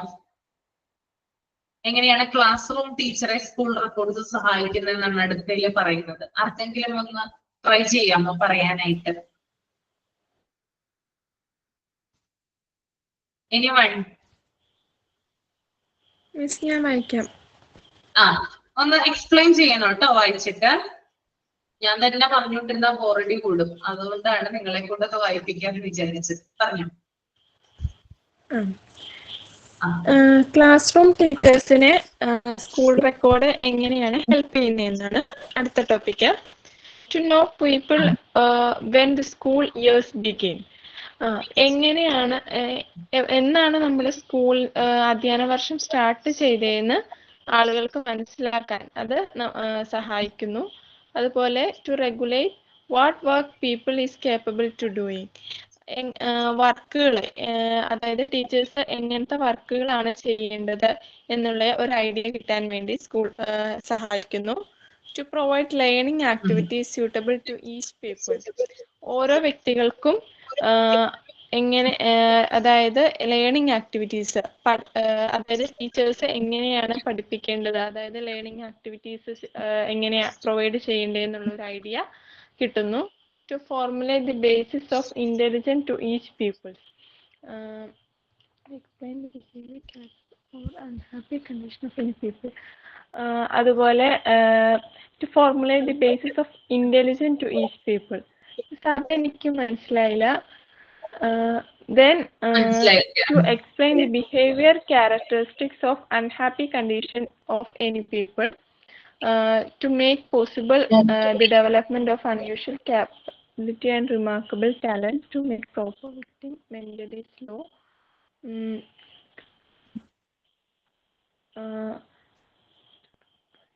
ഓക്കെ, ഞാൻ പറഞ്ഞോളാം അതിപ്പോ ഞാൻ പറഞ്ഞോളാം കേട്ടോ. ഓക്കെ, അപ്പൊ നമുക്ക് നോക്കാം മനസ്സിലായില്ല. ഓക്കെ ഓക്കെ ഓക്കെ എങ്ങനെയാണ് ക്ലാസ് റൂം ടീച്ചറെ സ്കൂൾ റെക്കോർഡ് സഹായിക്കുന്നതെന്ന് നോക്കാം. To know pupils when the school years begins. School വർഷം ആരംഭിക്കുമ്പോൾ തന്നെ ഓരോ കുട്ടികളെയും കുറിച്ച് അറിയാൻ വേണ്ടിയിട്ട് സഹായിക്കുന്നു. ഓക്കെ, സ്കൂൾ വർഷം, അതായത് സ്കൂൾ സ്റ്റാർട്ട് ചെയ്യുന്ന സമയത്ത് തന്നെ ഓരോ കുട്ടിയെയും കുറിച്ച് അറിയാൻ വേണ്ടിയിട്ട് സഹായിക്കുന്നു സ്കൂൾ റെക്കോർഡ്. രണ്ടാമത്തെ point, to regulate what work a pupil is capable for doing. അതായത് ഓരോ കുട്ടിയുടെയും കഴിവിനനുസരിച്ച് പ്രവർത്തനങ്ങൾ ക്രമീകരിക്കാൻ. ഓരോ കുട്ടിക്ക് പലതരത്തിലുള്ള കഴിവായിരിക്കും ഓരോ കുട്ടികൾക്ക്, അല്ലെ? അതിനനുസരിച്ച് പ്രവർത്തനങ്ങൾ ക്രമീകരിക്കാനായിട്ട് സ്കൂൾ റെക്കോർഡ്സ് സഹായിക്കുന്നു. Then മൂന്നാമത്തെ point, to provide learning activities suitable to each people. ഓരോ കുട്ടിക്കും അനുയോജ്യമായ പഠന പ്രവർത്തനങ്ങൾ നൽകാൻ, അതായത് ഓരോ കുട്ടിക്കും സ്യൂട്ടബിൾ ആയിട്ടുള്ള ആക്ടിവിറ്റീസ് കൊടുക്കുന്നതിന് വേണ്ടിയിട്ട്. Then next point, to formulate a basis for the intelligence to each people. എന്താണ് ഇവിടെ പറയുന്നത്? അതായത് ഓരോ കുട്ടിയുടെയും ബുദ്ധിശക്തിക്ക് അനുയോജ്യമായ ബേസ് ക്രിയേറ്റ് ചെയ്യാൻ. ഓരോ കുട്ടികൾക്കും അവരുടേതായിട്ടുള്ള ബുദ്ധിശക്തിയാണ് ഉണ്ടാവുക, അല്ലെ? എല്ലാവർക്കും ഒരേപോലുള്ള ബുദ്ധി ഉണ്ടാവോ? IQ ഡിഫറെന്റ് ആയിരിക്കില്ലേ? അതെ, ഡിഫറെന്റ് ആയിരിക്കും, അല്ലെ? അപ്പൊ അതനുസരിച്ച് ഓരോ കുട്ടിയുടെയും ബുദ്ധിശക്തിക്ക് അനുയോജ്യമായിട്ടുള്ള ബേസ് ക്രിയേറ്റ് ചെയ്യാൻ. Next one, to explain the behavior characteristics or unhappy conditions of any pupil. എന്താ ഇവിടെ പറയുന്നത്? അതായത് കുട്ടികളുടെ പെരുമാറ്റത്തിലെ പ്രത്യേകതകള്, അവരുടെ അൺഹാപ്പി ആയിട്ടുള്ള കണ്ടീഷൻസ്, അത്തരത്തിലുള്ള കാരണം അറിയുന്നതിന് വേണ്ടിയിട്ട്. ഓക്കെ, ഓരോ കുട്ടിയുടെയും ഡീറ്റെയിൽസ്, അതായത് ഓരോ കുട്ടികൾക്കും ഉണ്ടാകുന്ന ക്യാരക്ടറിസ്റ്റിക്സ് എന്താണ്, അവർക്ക് അൺഹാപ്പി ആയിട്ടുള്ള കണ്ടീഷൻസ് അതുണ്ടെങ്കിൽ അതെന്താണ്, അങ്ങനെയുള്ള കാരണങ്ങൾ വ്യക്തമാക്കാൻ. Okay, the next, to make possible the development of unusual capacities or remarkable talents. അതുപോലെ തന്നെ അസാധാരണമായിട്ടുള്ള കുട്ടികളുടെ കഴിവുകൾ കണ്ടെത്തുന്നതിന് വേണ്ടി. Okay, then next, to make proper victims mentally slow. അതുപോലെ തന്നെ മെന്റലി ഇംബാലൻസ് ആയിട്ടുള്ള കുട്ടികളെ കൺസിഡർ ചെയ്യാൻ. ഓക്കെ, അതായത് മെന്റലി ഇംബാലൻസ് ആയിട്ടുള്ള കുട്ടികൾ ഉണ്ടാവും, അല്ലെ? അവരെ പെട്ടെന്ന് ഐഡന്റിഫൈ ചെയ്ത് അവരെ ഒന്ന് കൺസിഡർ ചെയ്യുന്നതിന് വേണ്ടിയിട്ട് സഹായിക്കും. Then next, to make assignments to committee work and monitorial positions. അതായത് കമ്മിറ്റി ജോലികൾക്കും പിന്നെ സൂപ്പർവിഷനുമായിട്ട് കുട്ടികളെ നിയോഗിക്കാൻ. അതായത് പല പല കമ്മിറ്റികളിലായിട്ട് എന്ത് ചെയ്യുന്നുണ്ട്, കുട്ടികളാണ് സൂപ്പർവിഷൻ കൊടുക്കുന്നത്, അല്ലെ? അപ്പൊ അതിന് വേണ്ടിയിട്ട് കുട്ടികളെ അപ്പോയിന്റ് ചെയ്യുന്നതിന് വേണ്ടിയിട്ട്. Then next, to make periodic reports correctly and in time. അതായത് കാലാകാലങ്ങളിൽ ശരിയായ റിപ്പോർട്ട് റെഡിയാക്കുന്നതിന് വേണ്ടിയിട്ട്. Okay, then last one, to be properly informed when conferring with the parents and others about pupils. രക്ഷിതാക്കളുമായി സംസാരിച്ച് കാര്യങ്ങൾ വിശദീകരിക്കാൻ. ഓക്കെ, ഇത്രയും കാര്യങ്ങളാണ് ടീച്ചേഴ്സിന് ഹെൽപ്പ് ചെയ്യുന്ന സ്കൂൾ റെക്കോർഡ്സ്.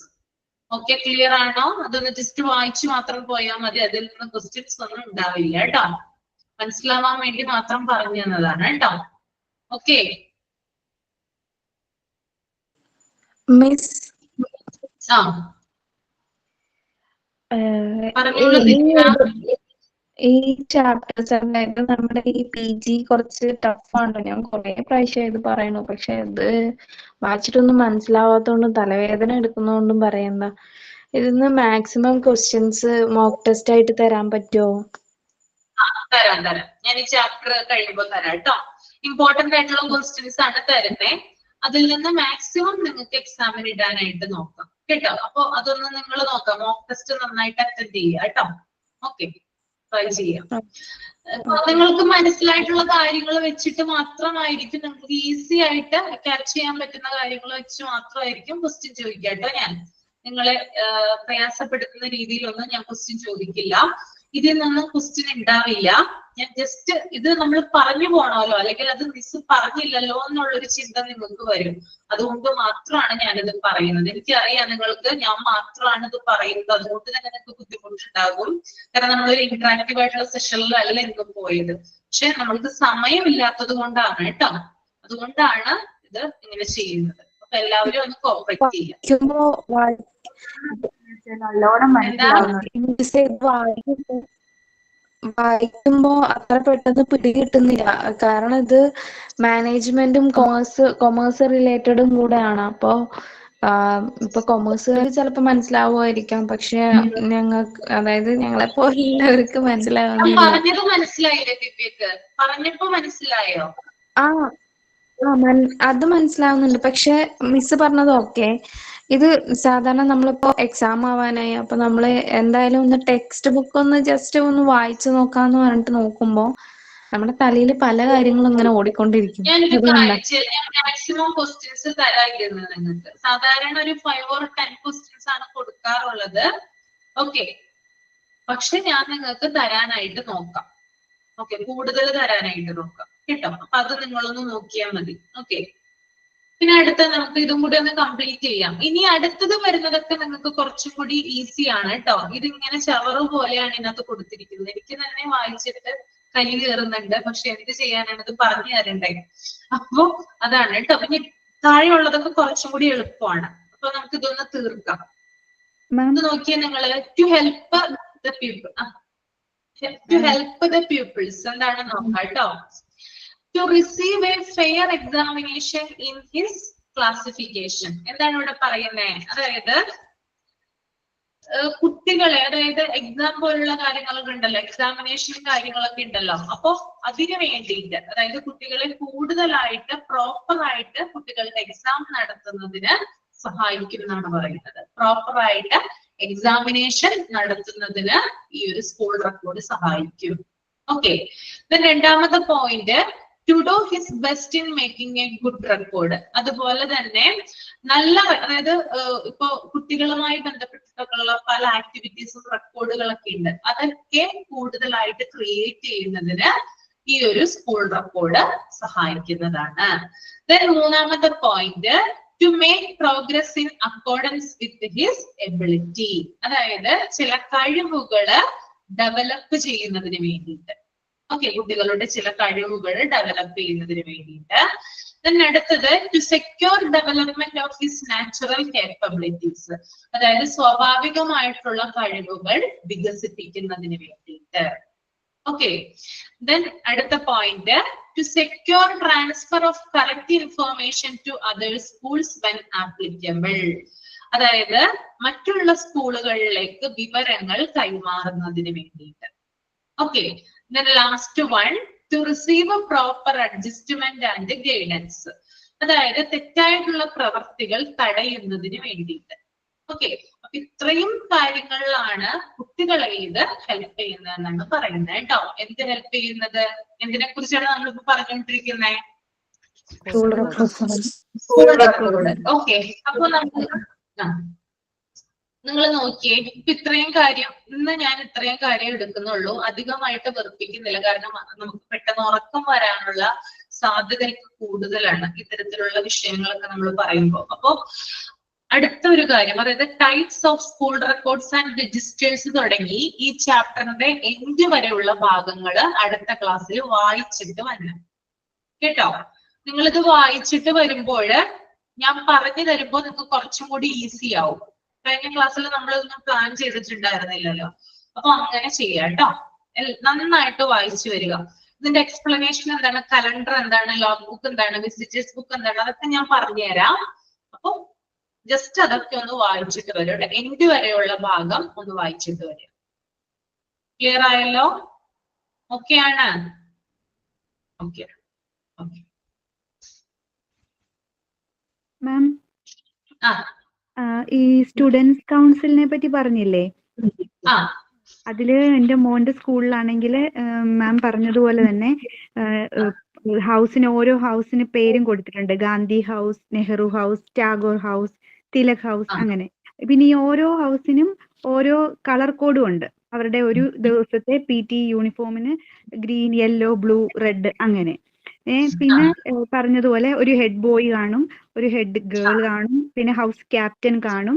പിന്നെ ഇവരെയൊക്കെ ഓരോ ഹൗസിനും ഈ 2 ടീച്ചേഴ്സ് അവരെ കൺട്രോൾ ചെയ്യാനും അവർക്ക് എല്ലാ കാര്യങ്ങളും എന്താണ് സപ്പോർട്ട് ചെയ്യാൻ വേണ്ടിയിട്ട് 2 ടീച്ചേഴ്സുമാരെ അവര് അപ്പോയിന്റ് ചെയ്ത് അങ്ങനെ അവർക്ക് ഇവരുടെ സ്കൂളിൽ സ്റ്റുഡൻസ് കൗൺസിലുണ്ട്. പിന്നെ അതേപോലെ ഇപ്പൊ പറഞ്ഞ റെക്കോർഡ്, സ്കൂൾ റെക്കോർഡ്സിന്റെ കാര്യം പറഞ്ഞു. ഇപ്പൊ ഈ വർഷം തൊട്ട് തുടങ്ങിയതാണ്. അവർക്കൊരു ഫോം ഫില്ല് ചെയ്യാൻ നമുക്ക് എല്ലാവർക്കും തന്നിട്ടുണ്ട്. അത് ഈ റെക്കോർഡ്സിൽ സൂക്ഷിക്കാൻ വേണ്ടിയിട്ട് അവർക്ക്, അതായത് ഓരോ കുട്ടി അത് എടുത്തു വെച്ച് നോക്കിയാൽ ആ കുട്ടിയെ പറ്റിയിട്ടുള്ള എല്ലാ ഡീറ്റെയിൽസും, അക്കാഡമിക്കും കൾച്ചറും സ്പോർട്സിൽ ഉള്ള എല്ലാം ഓരോ സെപ്പറേറ്റ് കോളത്തില് ഇപ്പൊ ഇവന്റ് കൊടുക്കും. എന്നിട്ട് ഡേറ്റും എല്ലാം, ഏത് ഡേറ്റിലാണ് നടന്നതെന്ന് വരെ, അക്കാഡമിക് ആണെങ്കിലും കൾച്ചർ ആണെങ്കിലും സ്പോർട്സ് ആണെങ്കിലും, സ്കൂളിലാണോ പാർട്ടിസിപ്പേറ്റ് ചെയ്തത്, ഇന്റർ സ്കൂളിലുണ്ടോ, ഈ ഡിസ്ട്രിക്റ്റിൽ പോയിട്ടുണ്ടോ, സോണലിൽ പോയിട്ടുണ്ടോ, സ്റ്റേറ്റിൽ പോയിട്ടുണ്ടോ, പിന്നെ പാർട്ടിസിപ്പേഷൻ ആണോ, ജസ്റ്റ് പാർട്ടിസിപ്പേഷൻ ആണോ ചെയ്തേ, പ്രൈസ് കിട്ടിയിട്ടുണ്ടെങ്കിൽ അതിന് വേറെ കോളം. അപ്പൊ ആ ഒരു റെക്കോർഡ് എടുത്തു വെച്ച് നോക്കി ആ കുട്ടിയെ പറ്റിയിട്ടുള്ള എല്ലാ ഡീറ്റെയിൽസും, ഇതുവരെയായിട്ടുള്ള എല്ലാ ഡീറ്റെയിൽസും നമുക്കത് കാണാനും പറ്റും. അത് മറ്റൊരു സ്കൂളിലോട്ട് പോയാലും നമുക്കിത് തന്നു വിടും. അപ്പോൾ ആ കുട്ടിയെ പറ്റി കറക്റ്റ് ആയിട്ട് നല്ല എക്സ്ട്രാ കരിക്കുലർ ആയിട്ട് ഏത് ഫീൽഡിനാണ് ആ കുട്ടി, അക്കാഡമിക് ിലാണോ, കൾച്ചറലിലാണോ, സ്പോർട്സിലാണോ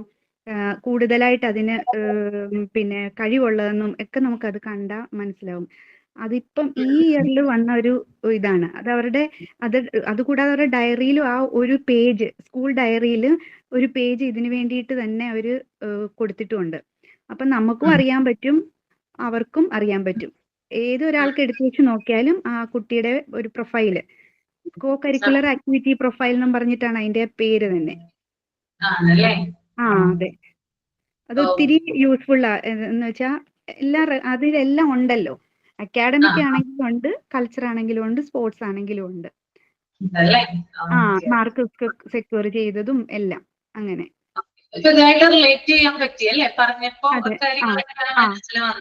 ഒരു സ്റ്റുഡന്റ് ഇവാലുവേഷൻ പ്രൊഫൈല് പോലെയാണോ ഡേയ്സിൻ? അങ്ങനെയാണോ? അതെ പ്രൊഫൈല് ഇത് ഒരു നല്ല ഇതായിട്ടാ തോന്നിയത്. മിസ് മോനും ഉണ്ട്. ഇപ്പൊ കുഞ്ഞു ക്ലാസ്സിലേക്ക് ചില സ്കൂളുണ്ട് ഒരു സ്റ്റുഡന്റ് ഇവാലുവേഷൻ 3 വർഷത്തെ അവരുടെ എല്ലാ ക്ലാസ്സിലെ റെസ്പോൺസ്, ആക്ടിവിറ്റീസ്, ഗെയിംസ്, ഇതൊക്കെ അവർ ടിക്ക് ചെയ്ത് പോയി ആ ഒരു കുട്ടി എന്താണെന്ന് മറ്റൊരു സ്കൂളിൽ ചെല്ലുമ്പോ ഈ പറഞ്ഞ പോലെ നല്ലൊരു ഇതാണത്. ഇപ്പൊ ഒരുപാട് സ്ഥലത്തുണ്ടെന്ന് തോന്നുന്നു. അപ്പൊ നിങ്ങൾ ആരും വിഷമിക്കണ്ട കേട്ടോ. ഞാൻ ക്വസ്റ്റ്യൻസ് മാക്സിമം തരാനായിട്ട് നോക്കാം കേട്ടോ. അത് നന്നായിട്ട് വർക്ക്ഔട്ട് ചെയ്താൽ മതി. ഓക്കെ. അപ്പൊ മറക്കരുത്, അടുത്ത ക്ലാസ്സിൽ എല്ലാവരും തന്നെ കയറാം. എല്ലാരും വായിച്ചിട്ട് വരിക, ലാസ്റ്റ് വരെയുള്ള ഭാഗങ്ങൾ വായിച്ചിട്ട് വരിക കേട്ടോ. ഓക്കെ. ഇപ്പൊ മൈൻഡ് അപ്പ് ചെയ്യാണ്.